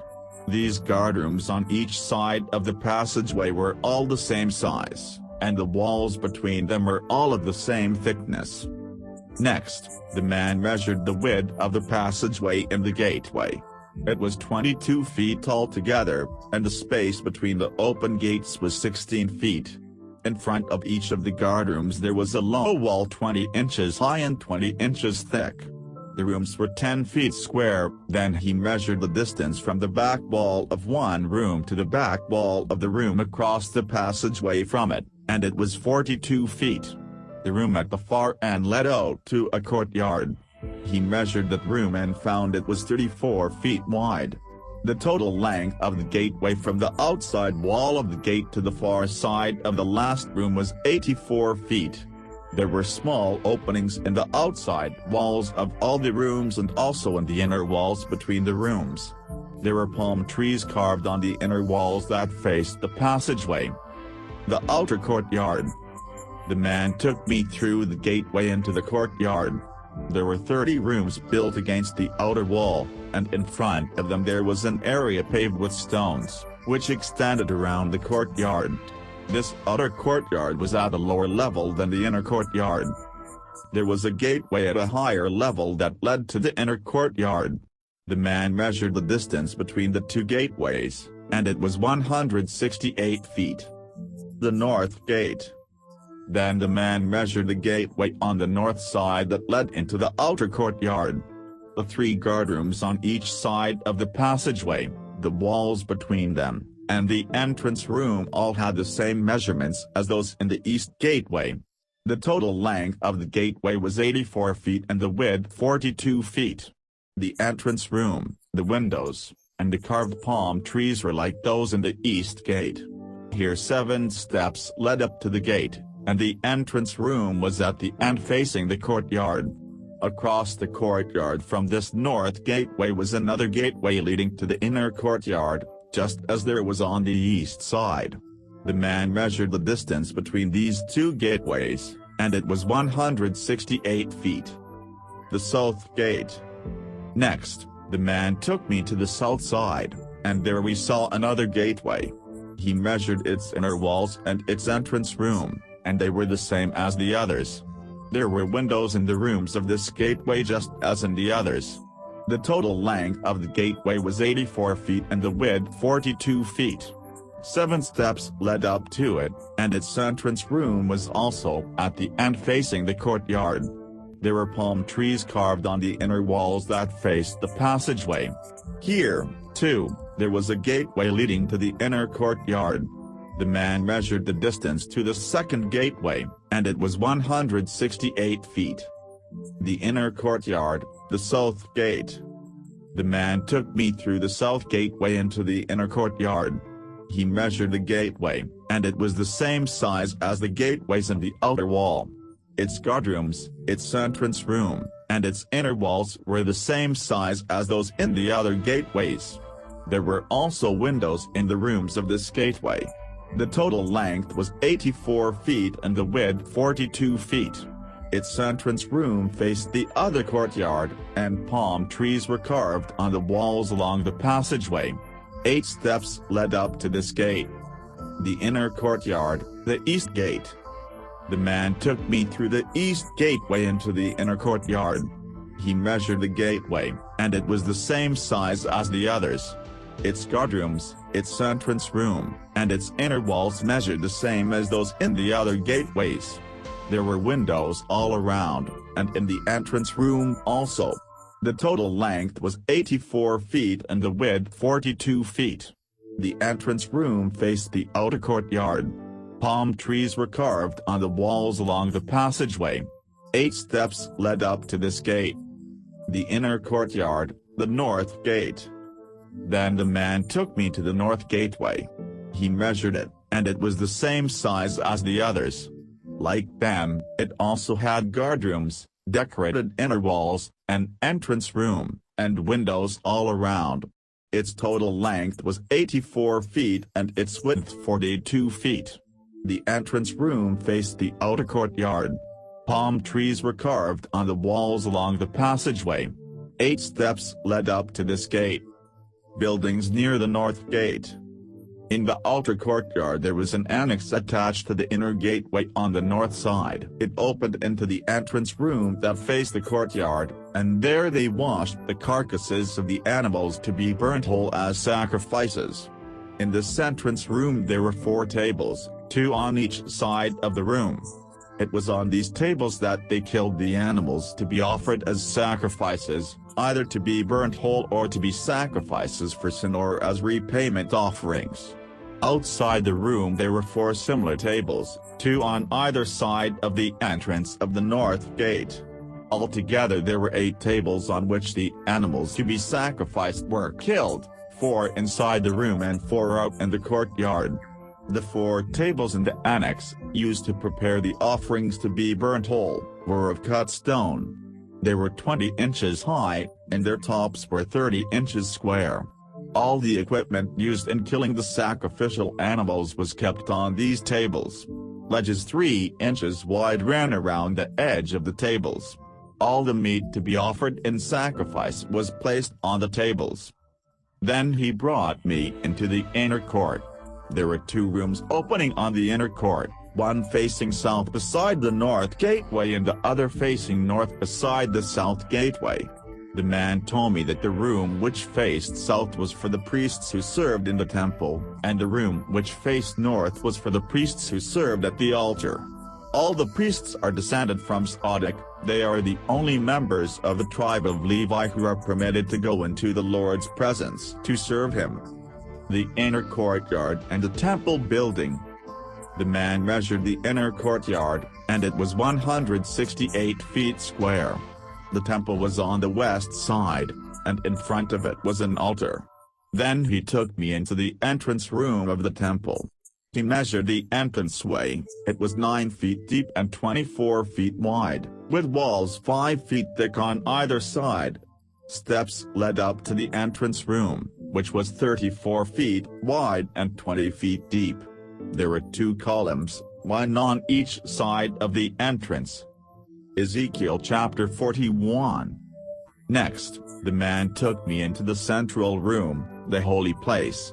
He measured the passageway into it. It was 10 feet deep and 18 feet wide, with walls 8 feet thick on either side. He measured the room itself. It was 68 feet long and 34 feet wide. Then he went to the innermost room. He measured the passageway into it. It was 3 feet deep and 10 feet wide, with walls on either side 12 feet thick. He measured the room itself, and it was 34 feet square. This room was beyond the central room. Then he said to me, "This is the most holy place." The rooms built against the temple walls. The man measured the thickness of the inner wall of the temple building, and it was 10 feet. Against this wall, all around the temple, was a series of small rooms feet wide. These rooms were in 3 stories, with 30 rooms on each floor.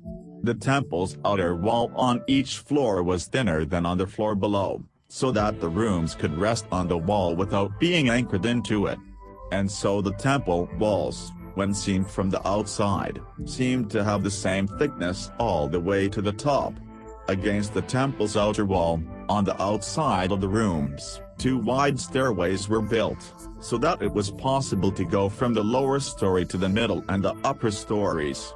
The outside wall of these rooms was 8 feet thick. There was 1 door into the rooms on the north side of the temple, and 1 into those on the south side. I saw that there was a terrace 8 feet wide around the temple. It was 10 feet above the ground, and it was level with the foundation of the rooms by the temple walls. Between the terrace and the buildings used by the priests there was an open space 34 feet across, along the sides of the temple. The building on the west.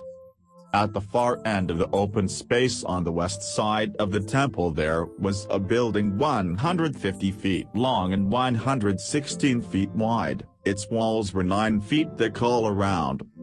The total measurements of the temple building. The man measured the outside of the temple, and it was 168 feet long. And from the back of the temple, across the open space to the far side of the building to the west, the distance was also 168 feet. The distance across the front of the temple, including the open space on either side, was also 168 feet. He measured the length of the building to the west, including its galleries on both sides, and it was also 168 feet. Details of the temple building. The entrance room of the temple, the holy place, and the most holy place were all paneled with wood from the floor to the windows. These windows could be covered. The inside walls of the temple, up as high as above the doors, were completely covered with carvings of palm trees and winged creatures.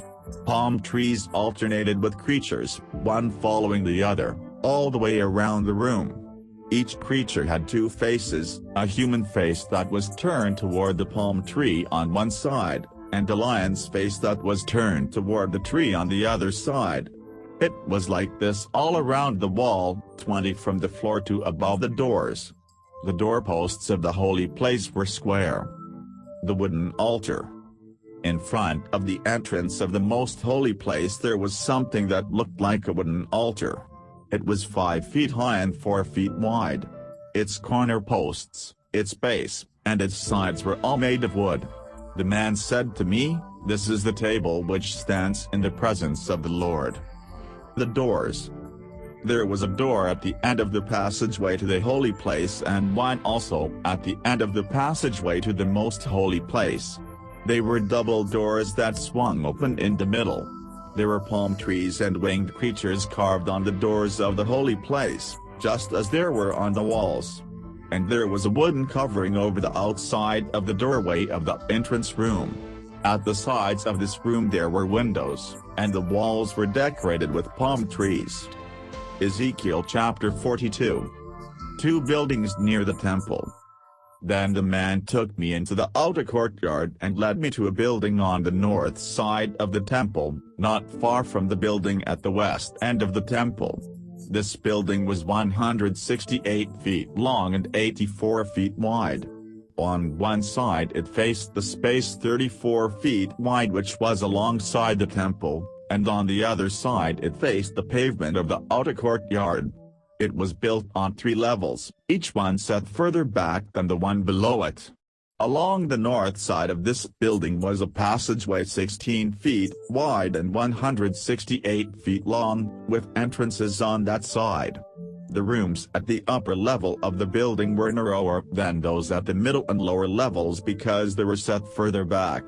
The rooms at all 3 levels were on terraces and were not supported by columns like the other buildings in the courtyard. At the lower level the outer wall of the building was solid for 84 feet, half its length, and there were rooms in the remaining 84 feet. At the top level there were rooms in the entire length of the building. Below these rooms at the east end of the building, where the wall of the courtyard began, there was an entrance into the outer courtyard. At the south side of the temple there was an identical building not far from the building at the west end of the temple. In front of the rooms there was a passageway just like the one on the north side. It had the same measurements, the same design, and the same kind of entrances. There was a door under the rooms on the south side of the building, at the east end where the wall began. The man said to me, "Both these buildings are holy. In them the priests who enter the Lord's presence eat the holiest offerings. Because the rooms are holy, the priests will place the holiest offerings there, the offerings of grain and the sacrifices offered for sin or as repayment offerings. When priests have been in the temple and want to go to the outer courtyard, they must leave in these rooms the holy clothing they wore while serving the Lord. They must put on other clothes before going out to the area where the people gather." The measurements of the temple area. When the man had finished measuring inside the temple area, he took me out through the east gate and then measured the outside of the area. He took the measuring rod and measured the east side, and it was 840 feet. Then he measured the north side, the south side, and the west side. Each side had the same length, 840 feet, 20, so that the wall enclosed a square 840 feet on each side. The wall served to separate what was holy from what was not. Ezekiel chapter 43. The Lord returns to the temple. The man took me to the gate that faces east, and there I saw coming from the east the dazzling light of the presence of the God of Israel. God's voice sounded like the roar of the sea, and the earth shone with the dazzling light. This vision was like the one I had seen when God came to destroy Jerusalem, and the one I saw by the Chebar River. Then I threw myself face downward on the ground. The dazzling light passed through the east gate and went into the temple. The Lord's Spirit lifted me up and took me into the inner courtyard, where I saw that the temple was filled with the glory of the Lord. The man stood beside me there, and I heard the Lord speak to me out of the temple, "Mortal man, here is my throne. I will live here among the people of Israel and rule them forever. Neither the people of Israel nor their kings will ever again disgrace my holy name by worshipping other gods or by burying the corpses of their dead kings." The kings built the door soles and doorposts of their palace right against the door soles and doorposts of my temple, so that there was only a wall between us. They disgraced my holy name by all the disgusting things they did, and so in my anger I destroyed them. Now they must stop worshipping other gods and remove the corpses of their kings. If they do, I will live among them forever." And the Lord continued, "Mortal man, tell the people of Israel about the temple, and let them study its plan. Make them ashamed of their sinful actions. Then if they are ashamed of what they have done, explain the plan of the temple to them, its design, its entrances and exits, its shape, the arrangement of everything, and all its rules and regulations. Write all this down for them so that they can see how everything is arranged and can carry out all the rules. This is the law of the temple. All the area surrounding it on the top of the mountain is sacred and holy. The altar. These are the measurements of the altar, using the same unit of measure as in measuring the temple. All around the base of the altar there was a gutter 20 inches deep and 20 inches wide, with the rim at the outside edge 10 inches high. The lowest section of the altar, from the top of the base, was 4 feet high. The next section was set back from the edge 20 inches all around, and was 7 feet high. The section after that was also set back from the edge 20 inches all around. This top section, on which the sacrifices were burned, was also 7 feet high. The projections on the 4 corners were higher than the rest of the top. The top of the altar was a square, 20 feet on each side. The middle section was also a square, 24 feet on each side, with the rim at the outside edge 10 inches high. The gutter was 20 inches wide. The steps going up the altar were on the east side. The consecration of the altar. The sovereign Lord said to me, "Mortal man, listen to what I tell you. When the altar is built, you are to dedicate it by burning sacrifices on it and by sprinkling on it the blood of the animals that were sacrificed. Those priests belonging to the tribe of Levi who are descended from Zadok are the only ones who are to come into my presence to serve me. I, the sovereign Lord, command this. You will give them a young bull to offer as a sacrifice for sin. You are to take some of its blood and put it on the projections on the top corners of the altar, on the corners of the middle section of the altar, and all around its edges. In this way you will purify the altar and consecrate it. You are to take the bull that is offered as a sacrifice for sin and burn it at the specified place outside the temple area. The next day you are to take a male goat without any defects and offer it as a sacrifice for sin. Purify the altar with its blood the same way you did with the bull. When you have finished doing that, take a young bull and a young ram, both of them without any defects, and bring them to me.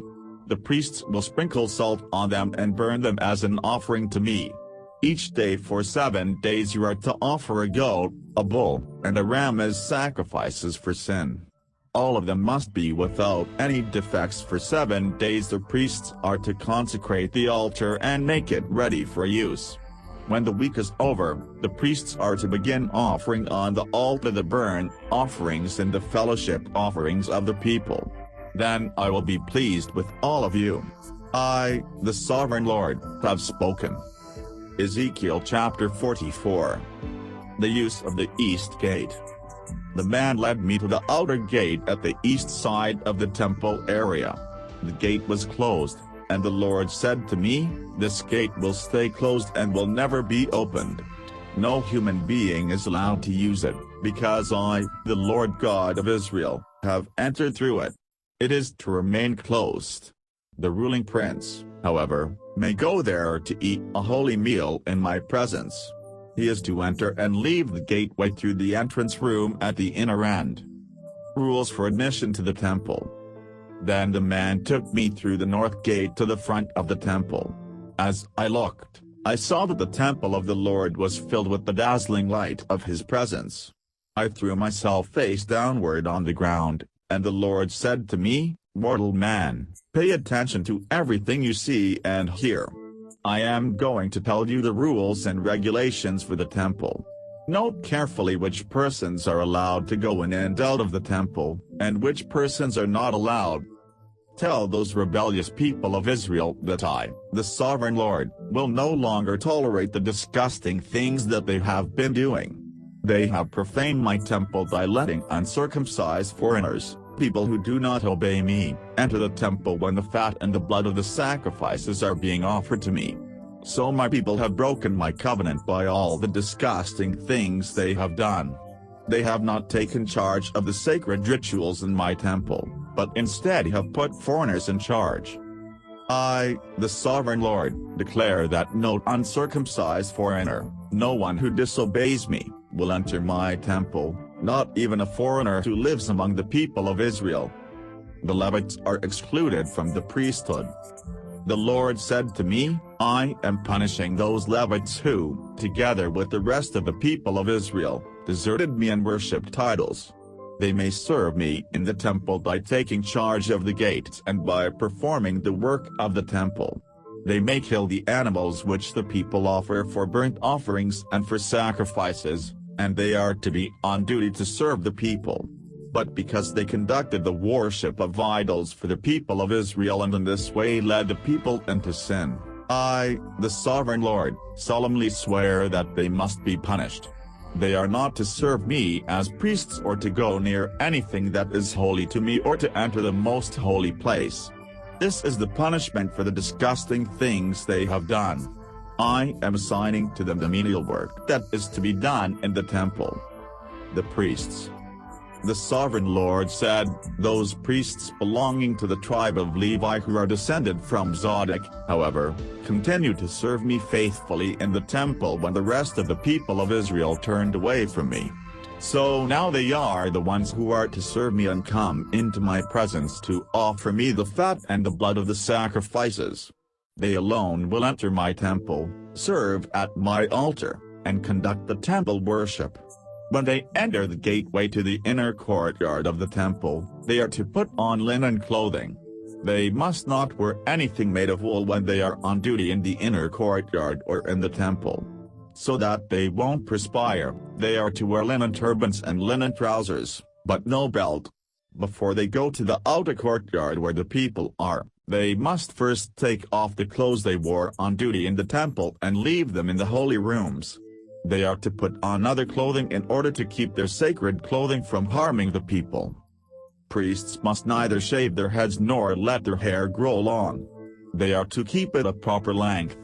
Priests must not drink any wine before going into the inner courtyard. No priest may marry a divorced woman, he is to marry only an Israelite virgin or the widow of another priest. The priests are to teach my people the difference between what is holy and what is not, and between what is ritually clean and what is not. When a legal dispute arises, the priests are to decide the case according to my laws. They are to keep the religious festivals according to my rules and regulations, and they are to keep the Sabbaths holy.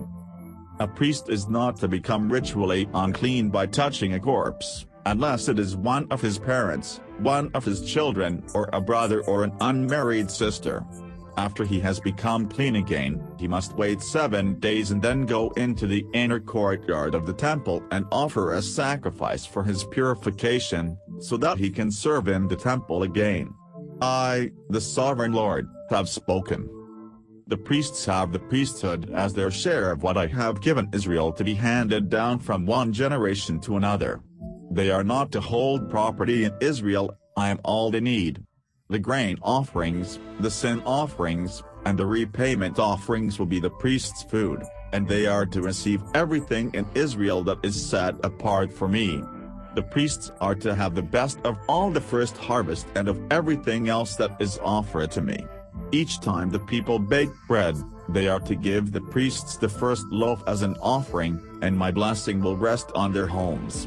The priests must not eat any bird or animal that dies a natural death or is killed by another animal. Ezekiel chapter 45. The Lord's portion of the country. When the land is divided to give each tribe a share, one part is to be dedicated to the Lord. It is to be 10 miles long by 8 miles wide. The entire area will be holy. In this area there is to be a square plot of land for the temple, 840 feet on each side, entirely surrounded by an open space 84 feet wide. Half of this area, a section 10 miles by 4 miles, is to be measured off, It will contain the temple, the holiest place of all. It will be a holy part of the country, set aside for the priests who serve the Lord in his temple. It will contain their houses and the section of land for the temple. The other half of the area is to be set aside as the possession of the Levites, who do the work in the temple. There will be towns there for them to live in. Next to the holy area, another section, 10 miles long and 2 miles wide, is to be set aside for a city where any of the people of Israel may live. Land for the prince. Land is also to be set aside for the ruling prince. From the west boundary of the holy area it will extend west to the Mediterranean Sea, and from the east boundary it will extend to the eastern border of the country, so that its length will be the same as the length of one of the areas allotted to the tribes of Israel. This area will be the share the ruling prince will have in the land of Israel, so that he will no longer oppress the people, but will let the rest of the country belong to the tribes of Israel. Rules for the prince. The sovereign Lord said, "You have sinned too long, you rulers of Israel. Stop your violence and oppression. Do what is right and just. You must never again drive my people off their land. I, the sovereign Lord, am telling you this. Everyone must use honest weights and measures. The ephah for dry measure is to be equal to the bath for liquid measure. The standard is the homer. The resulting measures are as follows. 1 homer equals 10 ephahs equals 10 baths. Your weights are to be as follows. 20 gerahs equals 1 shekel. 60 shekels equals 1 mina. This is the basis on which you are to make your offerings. Wheat, 1/60th of your harvest. Barley, 1/60th of your harvest. Olive oil, 1/100th of the yield of your trees. Measure it by the bath. 10 baths equals 1 homer equals 1 ker. Sheep, 1 sheep out of every 200 from the meadows of Israel. You are to bring grain offerings, animals to be burnt whole, and animals for fellowship offerings, so that your sins will be forgiven. I, the sovereign Lord, command it. All the people of the land must take these offerings to the ruling prince of Israel. It will be his duty to provide the animals to be burned whole, the grain offerings, and the wine offerings for the whole nation of Israel at the new moon festivals, the Sabbaths, and the other festivals. He is to provide the sin offerings, the grain offerings, the offerings to be burnt whole, and the fellowship offerings, to take away the sins of the people of Israel. The festivals. The sovereign Lord said, on the first day of the first month you are to sacrifice a bull without any defects and purify the temple. The priest will take some of the blood of this sin offering and put it on the doorposts of the temple, on the 4 corners of the altar, and on the posts of the gateways to the inner courtyard. On the 7th day of the month you are to do the same thing on behalf of anyone who sins unintentionally or through ignorance. In this way you will keep the temple holy. On the 14th day of the first month you will begin the celebration of the Passover festival. For 7 days everyone will eat bread made without yeast. On the first day of the festival the ruling prince must offer a bull as a sacrifice for his sins and for those of all the people. On each of the 7 days of the festival he is to sacrifice to the Lord 7 bulls and 7 rams without any defects and burn them whole. He is also to sacrifice a male goat each day as a sin offering. For each bull and each ram that is sacrificed, there is to be an offering of half a bushel of grain and 3 quarts of olive oil. For the festival of shelters, which begins on the 15th day of the 7th month, the prince will offer on each of the 7 days the same sacrifice for sin, the same offerings to be burnt whole, and the same offerings of grain and olive oil. Ezekiel chapter 46. The prince and the festivals. The sovereign Lord says, the east gateway to the inner courtyard must be kept closed during the 6 working days, but it is to be opened on the Sabbath and at the new moon festival. The ruling prince will go from the outer courtyard into the entrance room of the gateway and stand beside the posts of the gate while the priests burn his sacrifices whole and offer his fellowship offerings. There at the gate he must worship and then go back out. The gate must not be shut until evening. Each Sabbath and each new moon festival all the people are also to bow down and worship the Lord in front of the gate. On the Sabbath the prince is to bring to the Lord, as sacrifices to be burnt whole, 6 lambs and 1 ram, all without any defects. With each ram he is to bring an offering of half a bushel of grain, and with each lamb he is to bring whatever he wants to give. For each half bushel of grain offering he is to bring 3 quarts of olive oil. At the new moon festival he will offer a young bull, 6 lambs, and a ram, all without any defects. With each bull and each ram the offering is to be half a bushel of grain, and with each lamb the offering is to be whatever the prince wants to give. 3 quarts of olive oil are to be offered with each half bushel of grain. The prince must leave the entrance room of the gateway and go out by the same way he went in. When the people come to worship the Lord at any festival, those who enter by the north gate are to leave by the south gate after they have worshipped, and those who enter by the south gate are to leave by the north gate. No one may go out by the same way he entered, but must leave by the opposite gate. The prince is to come in when the people come, and leave when they leave. On the feast days and at the festivals the grain offering will be half a bushel with each bull or ram, and whatever the worshipper wants to give with each lamb. 3 quarts of olive oil are to be offered with each half bushel of grain.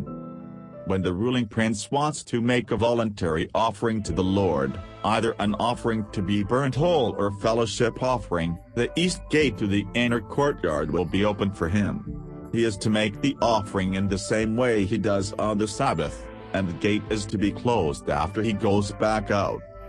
The daily offering.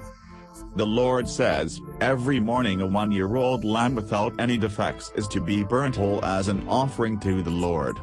This offering must be made every day. Also an offering of 5 pounds of flour is to be made every morning, along with 1 quart of olive oil for mixing with the flour. The rules for this offering to the Lord are to be in force forever. The lamb, the flour, and the olive oil are to be offered to the Lord every morning forever. The prince and the land. The sovereign Lord commands, if the ruling prince gives any of the land he owns to one of his sons as a present, it will belong to that son as a part of his family property. But if the ruling prince gives any of his land to anyone who is in his service, it will become the prince's property again when the year of restoration comes. It belongs to him, and only he and his sons can own it permanently. The ruling prince must not take any of the people's property away from them. Any land he gives to his sons must be from the land that is assigned to him, so that he will not oppress any of my people by taking their land. The temple kitchens. Then the man took me to the entrance of the rooms facing north near the gate on the south side of the inner courtyard. These are holy rooms for the priests. He pointed out a place on the west side of the rooms and said, this is a place where the priests are to boil the meat offered as sacrifices for sin or as repayment offerings, and to bake the offerings of flour, so that nothing holy is carried to the outer courtyard, where it might harm the people. Then he led me to the outer courtyard and showed me that in each of its 4 corners there was a smaller courtyard, 68 feet long and 48 feet wide. Each one had a stone wall around it, with fireplaces built against the wall.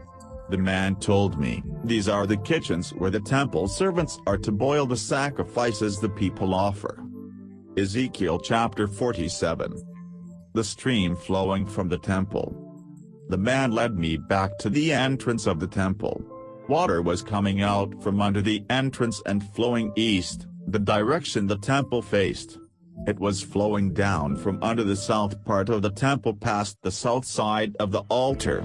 The man then took me out of the temple area by way of the north gate and led me around to the gate that faces east.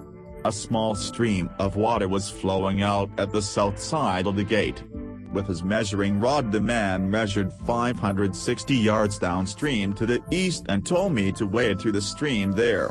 The water came only to my ankles. Then he measured another 560 yards, and the water came up to my knees. Another 560 yards farther down, the water was up to my waist. He measured 560 yards more, and there the stream was so deep I could not wade through it. It was too deep to cross except by swimming. He said to me, "Mortal man, note all this carefully."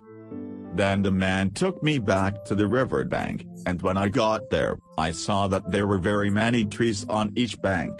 He said to me, "This water flows through the land to the east and down into the Jordan Valley and to the Dead Sea.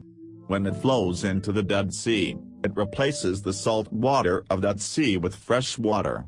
Wherever the stream flows, there will be all kinds of animals and fish. The stream will make the water of the Dead Sea fresh, and wherever it flows, it will bring life. From the springs of Engedi all the way to the springs of Aniglaim, there will be fishermen on the shore of the sea, and they will spread out their nets there to dry. There will be as many different kinds of fish there as there are in the Mediterranean Sea. But the water in the marshes and ponds along the shore will not be made fresh. They will remain there as a source of salt. On each bank of the stream all kinds of trees will grow to provide food. Their leaves will never wither, and they will never stop bearing fruit. They will have fresh fruit every month, because they are watered by the stream that flows from the temple. The trees will provide food, and their leaves will be used for healing people. The boundaries of the land. The sovereign Lord said, "These are the boundaries of the land that is to be divided among the 12 tribes, with the tribe of Joseph receiving 2 sections. I solemnly promised your ancestors that I would give them possession of this land, now divided equally among you." The northern boundary runs eastward from the Mediterranean Sea to the city of Hethlon, to Hamath Pass, to the city of Zedad, to the cities of Beroth and Sibraim. They are located between the territory of the kingdom of Damascus and that of the kingdom of Hamath, and to the city of Tikon, located by the border of the district of Oran. So the northern boundary runs from the Mediterranean eastward to Enon city, with the border regions of Damascus and Hamath to the north of it. The eastern boundary runs south from a point between the territory of Damascus and that of Oran, with the Jordan River forming the boundary between the land of Israel on the west and Gilead on the east, as far as Tamar on the Dead Sea. The southern boundary runs southwest from Tamar to the oasis of Kadesh Barnea and then northwest along the Egyptian border to the Mediterranean Sea. The western boundary is formed by the Mediterranean and runs north to a point west of Hamath Pass. Divide this land among your tribes, it is to be your permanent possession. The foreigners who are living among you and who have had children born here are also to receive their share of the land when you divide it. They are to be treated like full Israelite citizens and are to draw lots for shares of the land along with the tribes of Israel. All foreign residents will receive their share with the people of the tribe among whom they are living. I, the sovereign Lord, have spoken. Ezekiel chapter 48. The division of the land among the tribes. The northern boundary of the land runs eastward from the Mediterranean Sea to the city of Hethlon, to Hamath Pass, to Enon city, to the boundary between the kingdoms of Damascus and Hamath. Each tribe is to receive one section of land extending from the eastern boundary west to the Mediterranean Sea, in the following order from north to south: Dan, Asher, Naphtali, Manasseh, Ephraim, Reuben, Judah. The special section in the center of the land. The next section of the land is to be set apart for special use. It is to be 10 miles wide from north to south, and the same length from east to west as the sections given to the tribes. The temple will be located within this section. In the center of this section, a special area 10 miles by 8 miles is to be dedicated to the Lord. The priests are to have a portion of this holy area. From east to west their portion is to measure 10 miles, and from north to south, 4 miles. The temple of the Lord is to be located in the middle of this area. This holy area is to be for the priests who are descendants of Zadok. They served me faithfully and did not join the rest of the Israelites in doing wrong, as the other members of the tribe of Levi did. So they are to have a special area next to the area belonging to the Levites, and it will be the holiest of all. The Levites also are to have a special area, south of that of the priests. It too is to be 10 miles from east to west, by 4 miles from north to south. The area dedicated to the Lord is the best part of all the land, and none of it may be sold or exchanged or transferred to anyone else. It is holy and belongs to the Lord. The part of this special area that is left, 10 miles by 2 miles, is not holy, but is for the general use of the people. They may live there and use the land. The city is to be in the center of it, and it will be a square, 2,520 yards on each side. All around the city on each side there will be an open space 140 yards across. The land that is left after the city has been built in the area immediately to the south of the holy area, 4 miles by 2 miles on the east and 4 miles by 2 miles on the west, is to be used as farmland by the people who live in the city. 19 Anyone who lives in the city, no matter which tribe he comes from, may farm that land. And so the total area in the center of the section which was set apart will be a square measuring 10 miles on each side, and it will include the area occupied by the city. To the east and to the west of this area, which contains the temple, the priest's land, the Levites' land, and the city, the remaining land belongs to the ruling prince.